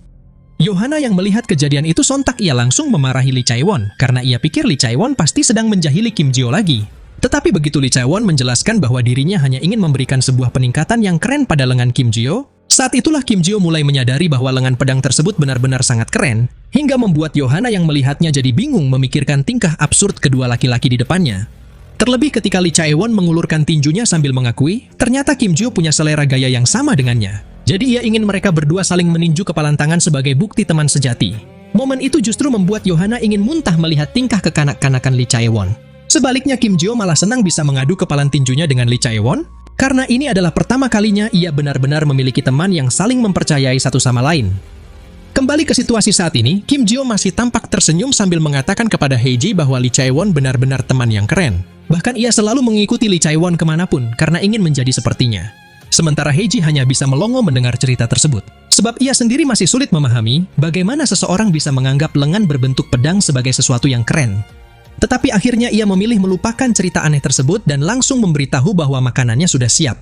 Sejenak Kim Ji-yo sedikit merasa bersalah karena tidak membantu Hae-ji memasak. Namun Hae-ji justru mengatakan bahwa dirinya memang lebih suka bekerja sendirian di dapur. Lalu dengan bangga, ia langsung memperkenalkan menu spesial berupa iga asam manis buatannya sendiri. Kim Ji-yo pun sudah terlihat tidak sabar untuk segera mencicipi makanan tersebut. Apalagi ini adalah pertama kalinya ia melihat kombinasi makanan iga yang dicampur dengan stroberi dan jeruk. Hingga sampailah ketika Kim Ji-yo mulai memasukkan makanan itu ke mulutnya dan mengunyahnya dengan perlahan. Meski sempat terdiam sejenak saat Hae-ji menanyakan bagaimana rasanya. Dengan air mata yang mengalir di wajahnya, Kim Ji-yo mengatakan makanan ini sungguh luar biasa. Bahkan Kim Ji-yo langsung memakannya dengan sangat lahap sambil terus memuji semuanya, seolah ia baru saja menemukan makanan favorit baru. Namun saat Kim Ji-yo berniat ingin memberikan sedikit makanan itu kepada anak anjing yang terus memperhatikannya sejak tadi, anehnya anjing tersebut justru terlihat pucat dan buru-buru menggelengkan kepala, seolah ia tahu makanan tersebut hanya akan merusak selera makannya. Sementara ketika Hae-ji mengatakannya dengan bangga bahwa nanti ia akan memasak sesuatu yang lebih enak lagi untuk Kim Ji-yo, tiba-tiba ponsel Kim Ji-yo bergetar dan memperlihatkan ada panggilan masuk dari sang broker yang tidak lain adalah Lee Chae-won. Kim Ji-yo pun segera mengangkat telepon tersebut. Kemudian terdengarlah suara Lee Chae-won dengan nada panik meminta bantuan, hingga membuat Kim Ji-yo langsung waspada dan bertanya apa yang terjadi. Lee Chae-won menjelaskan bahwa dirinya sedang mengejar orang-orang dari laboratorium, tetapi situasinya menjadi terlalu berbahaya untuk ditangani sendirian. Begitu mendengar kata laboratorium, ekspresi Kim Jio sontak langsung menegang. Bahkan Heiji yang mendengar percakapan itu juga ikut ketakutan karena tahu tempat tersebut merupakan trauma terbesar Kim Jio.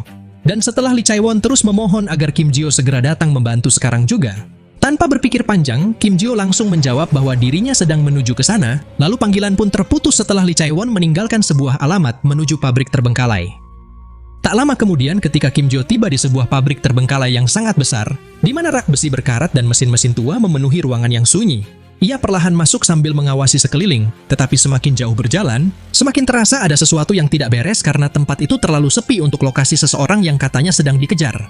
Kim Jio terus berjalan sampai akhirnya menyadari hampir seluruh tempat itu terbuat dari logam. Membuat mata Kim Jio langsung melebar ketika menyadari bahwa tempat ini seharusnya adalah wilayah sempurna bagi kemampuan Lee Chae-won. Namun justru itulah yang membuatnya bingung. Jika Lee Chae-won memang sedang dalam bahaya, bagaimana mungkin dia bisa terpojok di tempat seperti ini? Kim Jio pun mulai merasa bahwa seluruh pabrik tersebut mungkin memang sudah disiapkan sebagai jebakan. Meski firasat buruk semakin kuat, Kim Jio tetap berjalan lebih dalam karena membayangkan Lee Chae-won mungkin sedang ditahan di suatu tempat. Namun tiba-tiba, puluhan bilah pedang menyembur keluar dari lantai besi itu seperti taring raksasa dan menembus tubuh Kim Jio dari berbagai arah. Kim Jio pun terengah kesakitan sambil menatap besi yang menembus dadanya. Lalu begitu pandangannya tertuju pada lebih banyak bilah yang muncul dari belakang, saat itulah Kim Jio menyadari bahwa serangan ini sudah dirancang sejak awal. Dari pantulan bilah pedang yang menancap di tubuhnya, ia melihat sosok Lee Chae-won yang mengalirkan kemampuannya ke lantai sambil menatap Kim Jio dengan wajah dingin. Kemudian ketika Lee Chae-won mengucapkan terima kasih karena Kim Jio benar-benar datang ke tempat ini, sambil terus menggertakkan giginya menahan sakit, Kim Jio pun langsung mempertanyakan apa yang sedang dilakukan Lee Chae-won. Padahal sebelumnya Lee Chae-won sendiri yang bilang kalau dirinya sedang dalam bahaya. Tetapi Lee Chae-won hanya menatapnya dingin saat ia menjawab bahwa apa yang dilihat Kim Jio sekarang adalah kenyataannya. Atau dengan kata lain, Kim Jio telah tertipu oleh umpan yang sejak awal sudah Lee Chae-won rencanakan. Lee Chae-won kemudian langsung melompat ke arah Kim Jio untuk bersiap menyerangnya. Namun karena Kim Jio masih sempat melepaskan tubuhnya dari tusukan bilah pedang tersebut, akhirnya Kim Jio sudah bisa bergerak kembali tepat sebelum tebasan Lee Chae-won mencapainya. Tebasan demi tebasan Lee Chae-won layangkan kepada Kim Jio yang terus berusaha menghindarinya dengan melompat ke belakang. Tetapi begitu tendangan Lee Chae-won akhirnya berhasil menghantam perut Kim Jio, tubuh pemuda itu langsung terpental jauh dan terhempas ke tumpukan tiang besi yang ada di belakangnya. Sementara ketika darah menyembur keluar dari mulut Kim Jio, dan ia masih sulit mempercayai bahwa orang yang selama ini ia anggap sebagai teman ternyata telah berkhianat. Lee Chae-won pun perlahan berjalan mendekati Kim Jio sembari berkata, "Sejujurnya aku senang bisa bertemu denganmu lagi. Meski kau sekarang sudah tidak seperti kerangka yang aku kenal selama 7 tahun. Tapi dari cara bicaramu, aku tahu kalau kau benar-benar Kim Jio. Jadi saat kita tertawa bersama dan berbicara dengan santai, kenangan di masa lalu kembali begitu saja, dan aku terpaksa berbohong padamu. Sebenarnya aku memang seorang broker yang memburu mutan jantung, lalu menyerahkan mereka ke laboratorium. Dan satu hal lagi, kali ini aku juga akan menyerahkanmu kembali kepada mereka.